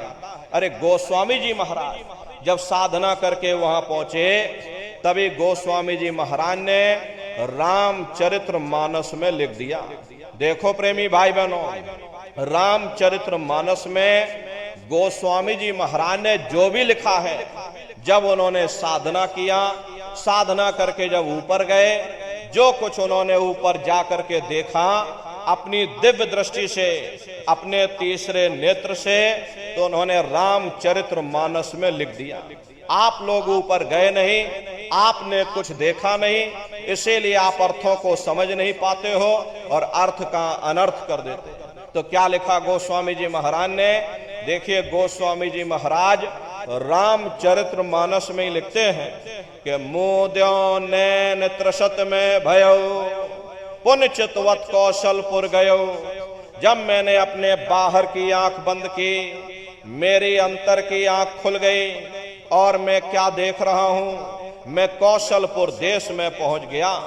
मोहे विलोक राम मुस्काई, मुझे देख करके भगवान राम प्रसन्न हो गए।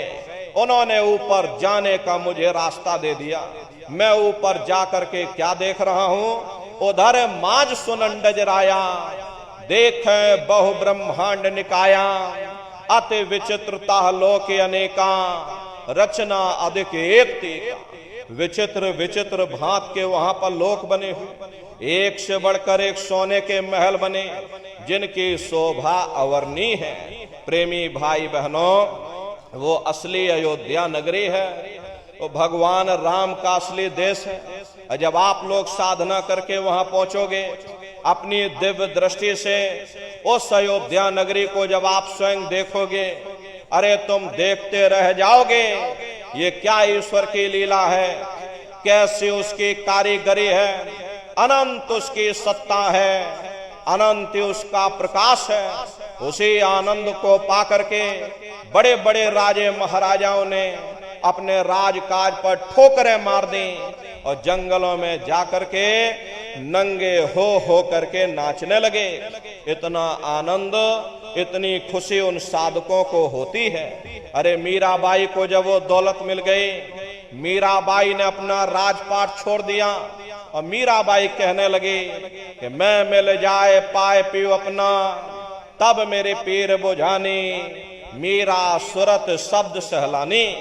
कबीर साहब को जब वो दौलत मिल गई और अन्य महात्माओं को जब वो दौलत मिल गई, उन्होंने ऊपर चढ़ करके उस अयोध्या नगरी को देखा, भगवान राम के देश को देखा, तो कलम तोड़ करके लिख दिया।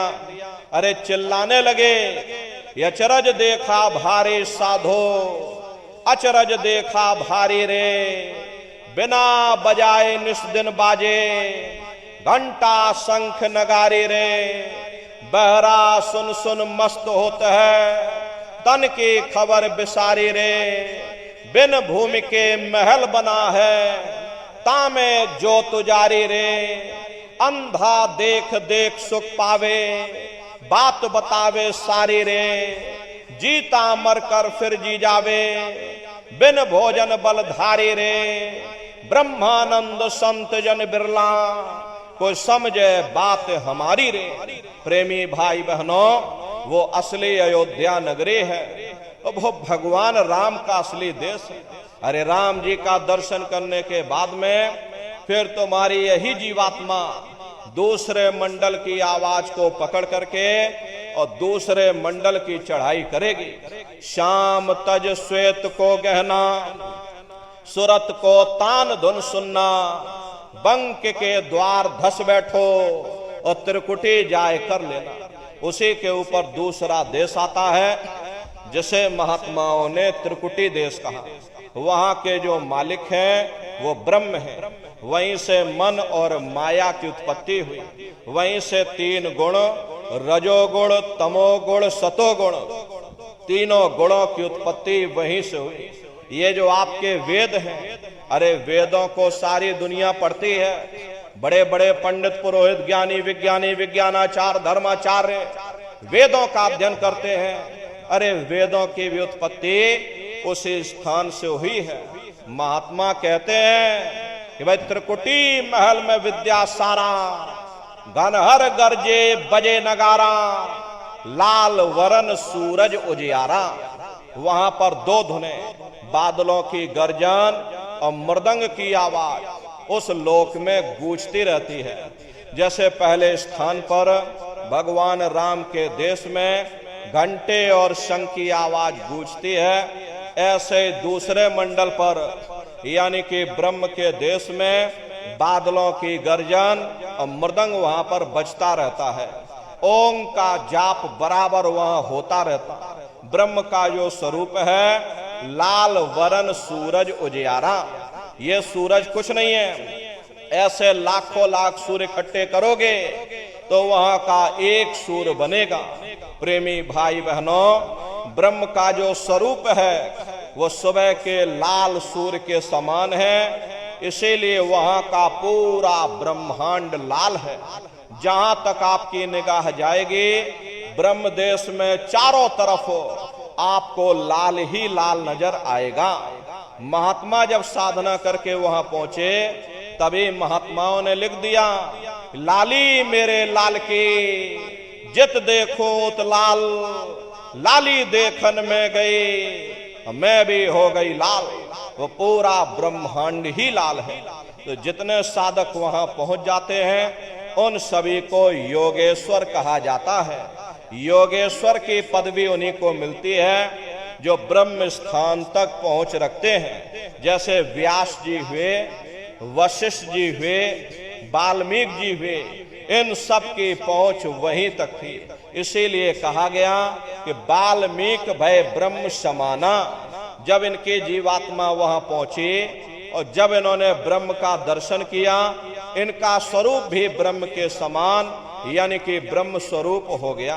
तो जितने साधक वहां पहुंच जाते हैं उन सभी को योगेश्वर कहा जाता है। योगेश्वर भगवान श्री कृष्ण उसी देश में वास करते हैं। ये जो ब्रह्म देश है वो श्री कृष्ण भगवान का ही देश है और श्री कृष्ण भगवान वहीं पर रहते हैं। अरे बाहर की जन्माष्टमी नहीं है जो आप लोग यहाँ जन्माष्टमी मनाते हो, ये तो आप नकल करते हो। महात्माओं ने कहा था भाई सही मायने में तुम जन्माष्टमी कब मनाओगे?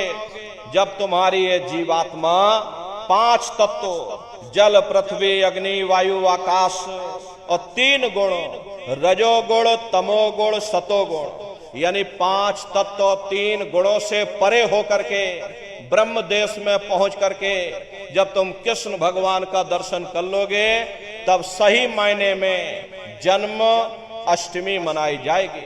वहां कृष्ण भगवान का दर्शन करने के बाद में फिर तुम्हारी यही जीवात्मा तीसरे मंडल की आवाज को पकड़ करके तीसरे मंडल की चढ़ाई करेगी। आगे पहुंचे सुन झंकार, ररंकार ध्वनि सुनी पुकार, आगे श्वेत सुन है भाई, मान सरोवर पैठ नहीं।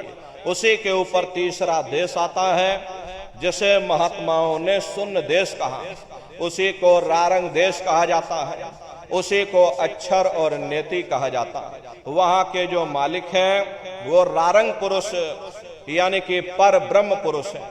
वहां किंगरी और सारंगी दो ध्वनि उस लोक में गूंजती रहती हैं। और पर ब्रह्म पुरुष का जो स्वरूप है वो पूर्णमासी के चंद्रमा के समान बड़ा ही मनमोहक स्वरूप है। इसी स्थान पर प्रेमी भाई बहनों एक बहुत बड़ा अमृत का सरोवर बना हुआ है जिसे महात्माओं ने मान सरोवर कहा। जब तुम्हारी ये जीवात्मा उस मान सरोवर में जाकर स्नान कर लेगी तो जन्म जन्मांतरों के तुम्हारे मैले पाप कर्म साफ हो जाएंगे। अरे यहाँ के पानी से तुम्हारे कर्मों की सफाई नहीं होने वाली, ये बाहर का पानी तुम्हारे शरीर के मैल को धो सकता है, लेकिन जो पापों का मैल है, जो अंतःकरण में कर्मों की गंदगी, पुण्य और पाप के बोझे जो आपने अपने ऊपर लाद रखे हैं, वो जब साफ होंगे जब आप तीसरे मंडल पर पहुंच करके उस गंगा में डुबकी लगाओगे।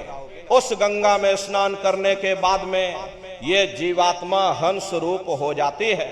हंसन मिले हंसा हो जाए, मिले जो अमी आहारा है। जीवात्मा का खुद का प्रकाश उस अमृत के सरोवर में स्नान करने के बाद में 16 सूर्य के बराबर हो जाता। फिर यही जीवात्मा चौथे मंडल की आवाज को पकड़ करके और चौथे मंडल की चढ़ाई करती है। 2 पर्वत के संग निहारो, भंवर गुफा ते संत पुकारो। 2 पर्वतों को पार करने के बाद में वो बड़ा सुंदर देश आता है जिसे महात्माओं ने भंवर गुफा कहा। वहां के जो मालिक हैं वो सोहंग पुरुष हैं। वहां बंसी यानी मुरली की मधुर ध्वनियां सदा उस लोक में उच्चारण होती रहती हैं। और सोहंग पुरुष का जो स्वरूप है वो दोपहर के सूर्य के समान महाप्रकाशवान स्वरूप है। अरे स्वरूप में अंतर है। पहले स्थान पर निरंजन भगवान का जो स्वरूप है वो ज्योतिष स्वरूप है। दूसरे स्थान पर ब्रह्म का जो स्वरूप है वो सुबह के लाल सूर्य के समान है। तीसरे स्थान पर ब्रह्म पुरुष का जो स्वरूप है वो पूर्णमासी के चंद्रमा के समान है। और चौथे स्थान पर सोहंग पुरुष का जो स्वरूप है वो दोपहर के सूर्य के समान महाप्रकाशवान स्वरूप है। और वहां के धनी का दर्शन करने के बाद में ताके परे धाम सतनामा, बीन बजे सतलोक ठिकाना। सोहंग देश के ऊपर वो 5वां देश आता है जिसे महात्माओं ने सचखंड देश कहा। वो सचखंड देश अजर अमर अविनाशी सदा एक रस रहने वाला देश है। वहां न काल है, न कर्म है, न दुख है, न संताप है, न पुण्य है, न पाप है। जो जीवात्माएं वहां पर पहुंच जाती हमेशा के लिए जन्म मरण के बंधनों से आजाद हो जाती। वहां के जो मालिक हैं वो सतपुरुष भगवान हैं जिनके रोम रोम में खरबों खरब सूरज चांद सितारे प्रकाश हुआ। वही हमारे आपके सच्चे मालिक हैं, वही हमारे आपके सच्चे पिता हैं। अरे हमको आपको वहीं से नीचे उतारा गया, फिर शब्द को पकड़ करके शब्द शब्द पौड़ी पर चढ़कर पहुंचो सचखंड सतनाम। तो शब्द कब पकड़ में आएगा? जब आप लोग भजन करोगे। और भजन कैसे किया जाएगा जरा अच्छी तरह समझ लीजिए। ये आंख और कान को बंद करिएगा लेकिन मन को रोकिएगा। ऐसे समय पर तुम्हारा ये मन जरूर भागेगा। अभी आप यहाँ सत्संग में बैठे हो, शरीर भले तुम्हारा यहाँ बैठा है लेकिन मन सारी दुनिया में भाग रहा। अब किसी को बाल बच्चों की याद आ गई, मन बाल बच्चों में पहुंच गया। कोई दुकान दफ्तर छोड़ करके आया, मन दुकान दफ्तर में पहुंच गया। किसी को कोई बात याद आ गई तो मन आपस में बातचीत करने लगा। तो शरीर बैठा है लेकिन मन भागता रहता है। तो ऐसे भजन से कोई लाभ नहीं होगा। अरे जिन्होंने मार मंडाला उन्हीं को सूरमा कहना, बड़ा बैरी ये मन घट में, इसी का जीतना कठिन। अगर दुनिया में कोई हमारा दुश्मन है वो केवल तुम्हारा अपना ये मन है। अरे मन रूपी रावण कब मरेगा?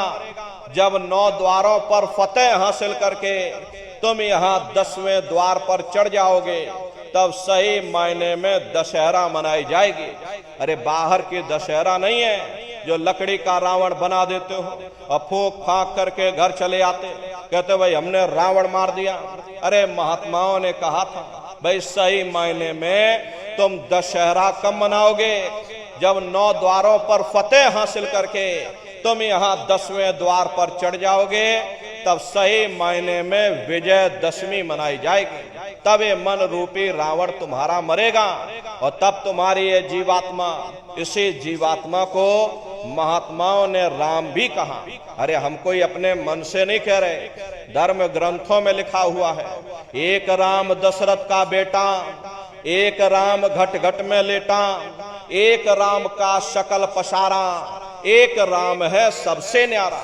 एक वो राम है जो अयोध्या के वासी हैं और एक राम घट घट में लेटे, यानी हमारी आपकी ये जीवात्मा जो हर एक के अंदर मौजूद है। महात्माओं ने कहा भाई एक वो राम है और एक राम का शकल पसारा, यानी पहले स्थान के मालिक वो निरंजन भगवान जिनको दुनिया त्रिलोकीनाथ कहती है, जिनका ये पूरा पसारा, ये पूरा संसार है। महात्माओं ने कहा भाई एक वो राम है और एक राम है सबसे न्यारा, 5वें स्थान के मालिक वो सतपुरुष भगवान जो हमारे आपके सच्चे पिता हैं। महात्माओं ने कहा भाई एक वो राम है। तो महात्मा तो उस राम की महिमा गाते हैं। मोटी बात आप पकड़िए कि भजन कैसे करोगे, ये आंख और कान को बंद कर लेना, अंतर में ध्यान दे करके गौर से सुनिएगा। शुरू में सीटी जैसी आवाज आप सभी को सुनाई पड़ेगी, उसे आप पकड़ लेना, सुनते रहना, सुनते सुनते उसी में लीन हो जाओ। जब लगातार उसको सुनते रहोगे तो एक समय ऐसा आएगा, दोबारा आपको अनुभव होगा कि कहीं बड़ी दूर से एक महीन आवाज, घंटे और शंख की आवाज हमारे कानों में बज रही, और जब घंटे शंख की आवाज आपको अपने अंदर सुनाई पड़ने लग जाए, तब आप सीटी की आवाज को छोड़ देना और घंटे शंख की आवाज को पकड़ लेना। एक बार प्रेमी भाई बहनों आप उस आवाज को पकड़ लो, फिर वो आवाज आपको नहीं छोड़ेगी, खींच करके शरीर से बाहर कर देगी। रोजाना रोज ब्रह्मांडों की सैर करना, रोज देवी देवताओं के दर्शन करना, रोज घर बैठे भगवान राम के दर्शन करना, रोज भगवान कृष्ण के दर्शन करना, और घूम करके फिर अपने शरीर रूपी घोंसले में वापस चले आना। तो सुमरन, ध्यान और भजन 3 क्रियाएं आपको बताई गई, नित्य नियम से करिएगा। नागा नहीं होना चाहिए। शरीर को आप भोजन देते हो, सुबह दोपहर शाम रात भोजन करते रहते, लेकिन कभी तुमने विचार ये नहीं किया, ये जीवात्मा जो जन्म जन्मांतरों से बेचारी भूखी प्यासी बैठी है, जिसकी शक्ति से तुम्हारा ये भारी भरकम शरीर चल रहा, तो कभी अपनी जीवात्मा को तुमने भोजन नहीं दिया। अरे इसका भोजन भजन है, इसका भोजन शब्द है, इसका भोजन नाम है। अपना ये नियम बनाओ कि पहले हम अपनी जीवात्मा को भोजन देंगे, फिर अपने शरीर को भोजन देंगे।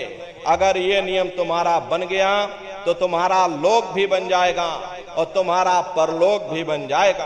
प्रेमी भाई बहनों, उस मालिक को पाने के लिए तुम्हें कोई घर बार नहीं छोड़ना है, तुम्हें कोई जात बिरादरी नहीं बदलनी। अरे जात पात के रगड़े झगड़े ये तुम्हारे अपने नहीं है, ये सिर्फ मन की खुराफात है। अरे आप अपनी बुद्धि से विचार करिए, जब गुरु नानक साहब नहीं आए थे तब कोई सिख नहीं था, जब मोहम्मद साहब नहीं आए थे तब कोई मुसलमान नहीं था, जब ईसा मसीह साहब नहीं आए थे तब कोई ईसाई नहीं था, और पीछे लौटते चले जाओ तो केवल मनुष्य मनुष्य रह जाते हैं। ये रगड़े झगड़े किसने पैदा किए? ये हमने आपने पैदा किए। अरे कोई भी महात्मा यहाँ पर आकर के ना कोई कौम मनाने आता है, न कोई महात्मा यहाँ मजहब चलाने आते हैं, न कोई महात्मा यहाँ जात बिरादरी को बदलने आते हैं, और ना ही आप हमारे हाथों में डंडे और तलवारें देने के लिए आते हैं। अरे आप तो सच्चा मार्ग, सनातन मार्ग समझाने के लिए इस धराधाम पर शरीर रूप में अवतरित होते हैं। महात्मा कोई जात बिरादरी नहीं देखते। अरे महात्मा कोई ऊंच नीच भेदभाव पैदा नहीं करते। अगर महात्माओं ने भेदभाव किया होता तो देखो भगवान राम जंगलों में रहने वाली आदिवासी महिला सबरी का जूठा बेर भगवान राम नहीं खाते। निर्मल मन जन सो मोह पावा, मोह कपट छल छिद्र न भावा। इसीलिए महात्मा कहते हैं भाई जात पात पूछे नहीं कोई, और हरि का भजे सो हरि का होरी। लोग यहाँ जात पात बनाते बनाते रह गए। लेकिन न नारियों, जब तुम्हारी ये जीवात्मा इस मनुष्य रूपी चोले को छोड़ करके ऊपर जब तुम धर्मराज की कचहरी में पहुंचोगे, वहां न तुमसे ये पूछा जाएगा कि भाई तुम किस जाति के हो, या तुम किस कौम के हो, या तुम किस मजहब के हो। अरे भाई तुम हिंदू हो या मुसलमान हो, तुम हिंदुस्तान से आए हो या तुम सीधे पाकिस्तान से चले आ रहे। अरे वहां तुम्हारे कर्म देखे जाएंगे, भक्ति भाव देखा जाएगा, मालिक से मिलने का प्रेम और प्यार देखा जाएगा। इसीलिए महात्मा कहते हैं भाई मालिक को पाने के लिए तुम्हें कोई घर बार नहीं छोड़ना है, तुम्हें कोई बाल बच्चे नहीं छोड़ने हैं, तुम्हें कोई जंगलों पहाड़ों में नहीं भटकना है, तुम्हें कोई काले नीले पीले कपड़े नहीं पहनना है, तुम्हें कोई साधु सन्यासी और बाबा नहीं बनना है। अरे भाई तुम अपने अपने घर परिवार में रहो, अपने अपने बाल बच्चों के साथ रहो, अपने अपने समाज में रहो, समाज के रीत नीत नियम के अनुसार रहो, मेहनत और ईमानदारी से काम करो, और 24 घंटे में से घंटा 2 घंटा समय निकाल करके सुमरन ध्यान और भजन करिएगा। यही दौलत तुम्हारे काम आएगी। बाकी सब रगड़े झगड़े ये सब तुम्हारे यहीं पड़े रह जाएंगे। सुई की एक नोक भी तुम्हारे साथ में जाने वाली नहीं है। बड़े बड़े राजे महाराजे आए, सारी जिंदगी उन्होंने ये किला बनाते बनाते गुजार दिया।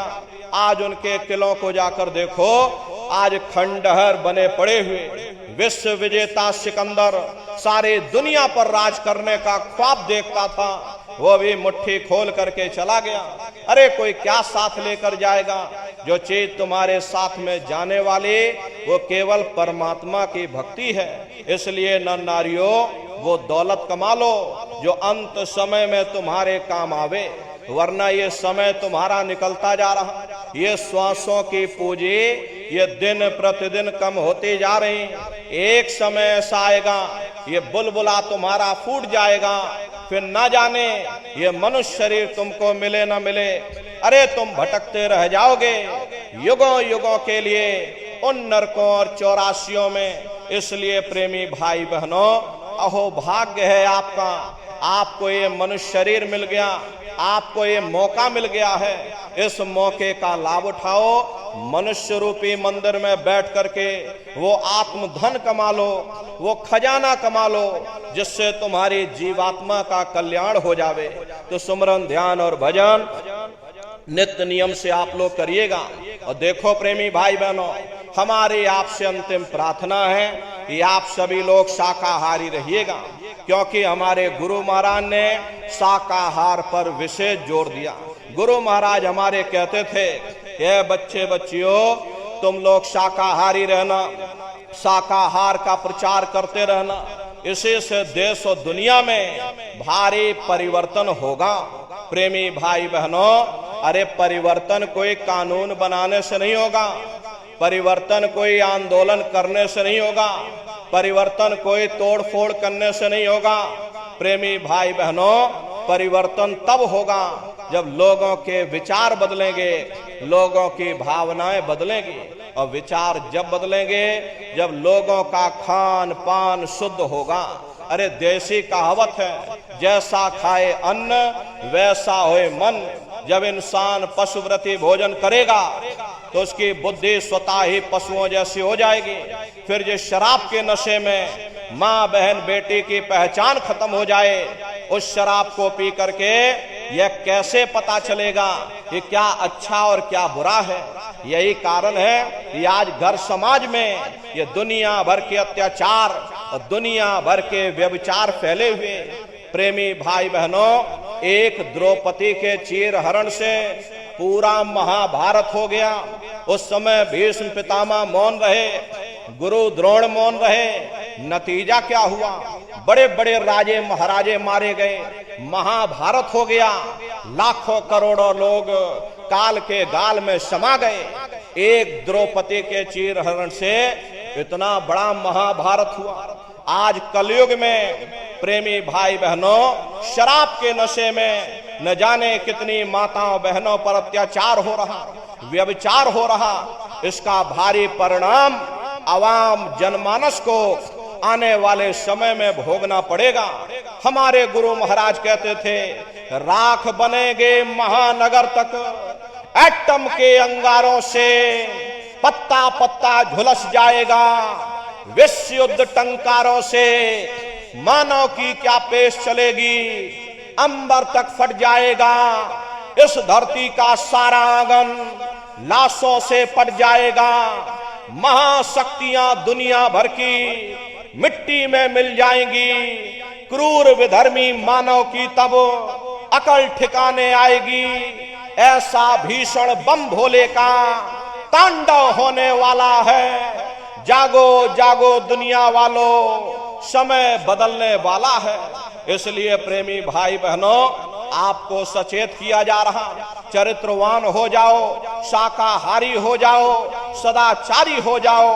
प्रेमी भाई बहनों, शराब जैसे मादक पदार्थों का त्याग कर दो। अरे हम लोग देखिए मंदिर बनवाते हैं, उन मंदिरों में नहा धो करके जाते, कहते भाई परमात्मा के रहने की जगह है, हमको नहा धो करके जाना चाहिए, फूल अगरबत्ती ले जाना चाहिए।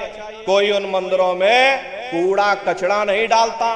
अगर तुम कूड़ा कचरा डालोगे तो आपस में लाठियां चल जाएंगी। फिर ये जो हरि मंदिर है, ये पंच भौतिक शरीर जिसे महात्माओं ने हरि मंदिर कहा, अरे इसमें तुम हाड़ मांस के लोथड़े डालते हो, इसमें तुम शराब के कतरे डालते हो, इसमें तुम मुर्गा मुर्गी काट करके डाल रहे, इसमें तुम मांस मछली काट करके डाल रहे। अपने बनाए हुए ईंट गारे के मंदिर की तुम कद्र करोगे और परमात्मा के बनाए हुए इस मानव मंदिर को तुमने जीते जी कब्रिस्तान बना दिया तो सख्त सजा मिलेगी। अरे महात्माओं ने लिखा है कि तिल भर मच्छी खाए के और कोट गऊ दे दान और काशी करवट जा मरे और निश्चय नरक निदान। यदि तिल भर भी मच्छी खा करके फिर चाहे कोटान कोट तुम गऊओं का दान करो और काशी में जाकर के मत्था रगड़ते रगड़ते अपनी पूरी जिंदगी वहां पर गुजार दो, फिर भी तुमको तुम्हारे गुनाहों की सजा मिलेगी, कोई बच नहीं सकता। क्योंकि ये कर्म भूमि है, यहाँ तुम जैसे कर्म करोगे वैसा फल तुमको मिलेगा। देखिए इस कर्म भूमि पर कृष्ण भगवान तक नहीं बच पाए। उस समय बाली को छिप करके बाण मारा, वही बाली कृष्ण अवतार में बहेलिया बन करके आ गया। कृष्ण भगवान के पैरों में पद्म चमकता था, हिरण की आंख समझ करके बहेलिये ने निशाना मार दिया और जब पास में आकर के देखा कृष्ण भगवान थे, अफसोस करने लगे। लेकिन कृष्ण भगवान ने उसको समझाया कि भाई इसमें तुम्हारा कोई दोष नहीं, उस समय हमने तुमको मारा, आज तुमने हमको मार दिया, हमारा तुम्हारा अदला बदला पूरा हो गया। कर्म प्रधान विश्व रच राखा, जो जस करे सो तस फल चाखा। ये कर्मों का ऐसा देश है, यहाँ तुम जैसे बीज बोगे वैसी फसल काटोगे। इसलिए प्रेमी भाई बहनों, हमारी आपसे प्रार्थना है कि आप सभी लोग शाकाहारी रहिएगा। अरे तरह तरह की बीमारियां जो आज के समय में फैल रही, इसका मुख्य कारण एक ही है, लोगों का खान पान गंदा हो गया। अरे आप अपनी बुद्धि से विचार करिए, जब इंसानों के खून में जानवरों का खून मिल जाएगा, इंसानों के अंदर जब जानवरों के कीटाणु पहुंच जाएंगे तो ना जानवरों की दवा काम में आएगी, न इंसानों की दवा काम में आएगी, तो परिणाम क्या होगा? ऐसी महामारियां फैलेंगी। अभी कोरोना जैसी महामारी आई, पूरा विश्व तबाह हो गया। लोग अपने अपने घरों में छुप करके कैद हो गए, कोई किसी से मिलने को तैयार नहीं। न जाने कितने घर परिवार उजड़ गए, न जाने कितनी लाशें बह गईं, न जाने कितने बच्चे अनाथ हो गए, न जाने कितनी माताएं विधवा हो गईं। लाखों लाख रुपया लेकर के लोग अस्पतालों के चक्कर काटते रह गए, एक ऑक्सीजन का सिलेंडर नसीब नहीं हुआ। अरे कारण क्या है? कारण यही है, जब जानवरों के कीटाणु इंसान के शरीर में प्रवेश कर जाएंगे तो आने वाले समय में ऐसी महामारियां और फैलेंगी। हमारे गुरु महाराज सन 70 के दशक में ये भविष्यवाणी किया करते थे कि बच्चा आगे नई नई बीमारियां आएंगी। पहले बीमारियों की हवा चलेगी, फिर बीमारियों की आंधी आएगी, फिर बीमारियों की सुनामी आएगी। अरे लाशें पड़ी घर घर में सड़ेंगी, बचाने वाला मिलेगा ना, कोई जमाना बदलेगा। कहे जय गुरुदेव पुकार, जमाना बदलेगा। इसलिए नर नारियों, हमारी आपसे प्रार्थना है कि आप सभी लोग शाकाहारी रहिएगा। कोई ऐसा नशा मत करो जिससे बुद्धि तुम्हारी पागल हो जाए और घर में माँ बहन बेटे की पहचान खो दो। अरे आप अपने आप को कट्टर हिंदू मानते हो। अरे भाई, हम कट्टर हिंदू हैं, हमसे बड़ा सनातनी दुनिया में कोई नहीं। हम भगवान राम को मानने वाले, हम बजरंगबली को मानने वाले, हम महात्मा बुद्ध को मानने वाले, हम भगवान कृष्ण को मानने वाले। अरे भाई, आप राम को मानते हो, आप महात्मा बुद्ध को मानते हो, आप बजरंगबली को मानते हो, आप भगवान कृष्ण को मानते हो, तो उनके आदर्शों पर भी चलना सीखो। भगवान राम ने कभी नहीं कहा कि तुम मांस खाओ, या भगवान कृष्ण ने कभी नहीं कहा कि तुम शराब पियो। जितने देवी देवता अवतार हुए सभी यही कह करके गए, अहिंसा परमो धर्म। अगर हमने किसी को बनाया नहीं तो मिटाने का अधिकार हमारे पास नहीं। अरे आप इंसान हो, इंसान का काम है दया करने का, दया धर्म का मूल है। इसलिए आप जीवों पर रहम करो, रूहों पर रहम करो। सभी लोग शाकाहारी रहना और शाकाहार का प्रचार अपने अपने क्षेत्रों में बराबर आप लोग करते रहिएगा। अरे सतयुग कैसे आएगा? राम राज कैसे आएगा? राम राज कोई भाषण देने से नहीं आएगा, राम राज कोई नारा लगा देने से नहीं आएगा, राम राज कोई भगवा लहरा देने से नहीं आएगा, राम राज कोई सरकार पलट देने से नहीं आएगा, राम राज कोई हिंदू मुसलमान करने से भी नहीं आएगा। राम राज जब आएगा जब लोगों के अंदर अच्छे विचार आएंगे। वरना राम के समय में भी रावण जैसे असुर होते थे, कृष्ण के समय में भी कंस जैसे असुर होते थे। अरे तब भी लड़ाइयां होती थी, तब भी युद्ध हुआ करते थे। राम राज का मतलब है अच्छे विचारों का आना, और अच्छे विचार जब आएंगे जब हर इंसान मानव धर्म का पालन करेगा। अरे मानव धर्म क्या कहता है? सत्य, दया, अहिंसा, प्रेम और करुणा, यही मानव धर्म का आधार है। जब मानव के अंदर मानवता आ जाएगी, मानव के अंदर दया आ जाएगी, मानव के अंदर करुणा आ जाएगी, ये मानव दूसरों की पीड़ा को अपनी पीड़ा समझने लग जाएगा। अरे जब इंसान के अंदर इंसानियत आ जाएगी तब सही मायने में देश में राम राज आ जाएगा। इसीलिए महात्माओं ने कहा राम राज को लाना है तो पहले मानव धर्म अपनाना है। मानव को पहले मानव धर्म अपनाना पड़ेगा, मानव को मानवीय गुण अपनाने पड़ेंगे। इसीलिए हमारे गुरु महाराज कह करके गए, बच्चा गांव गांव जा करके तुम हमारे संदेशों को जन जन के बीच में पहुंचा दो। गांव गांव के लोग शाकाहारी हो जाएं, गांव गांव के लोग सदाचारी हो जाएं, गांव गांव के लोग चरित्रवान हो जाएं, आंखों में माँ बहन बेटे की पहचान कायम हो जाए। तो जब हमारा ये गांव बदल जाएगा तो पूरा समाज बदल जाएगा। निश्चय कलयुग में सतयुग आ जाएगा। इसलिए प्रेमी भाई बहनों, धर्म के प्रचार में आप सभी लोग अपना अपना योगदान दीजिएगा। देखिए हमारे गुरु महाराज को हमारे गुरु महाराज परम संत बाबा जय गुरुदेव जी महाराज ने एक अच्छे समाज के निर्माण के लिए, चरित्रोत्थान के लिए, लोगों को शाकाहारी और सदाचारी बनाने के लिए 116 वर्ष की आयु तक अथक मेहनत और परिश्रम किया। हमारे गुरु महाराज ने अपने गुरु की याद में मथुरा दरबार में इतना विशाल मंदिर बनवाया। अरे गुरु महाराज हमारे कहते थे कि बच्चा, मंदिर का वो देवता वहां पर बैठ करके बरकत बांट रहा।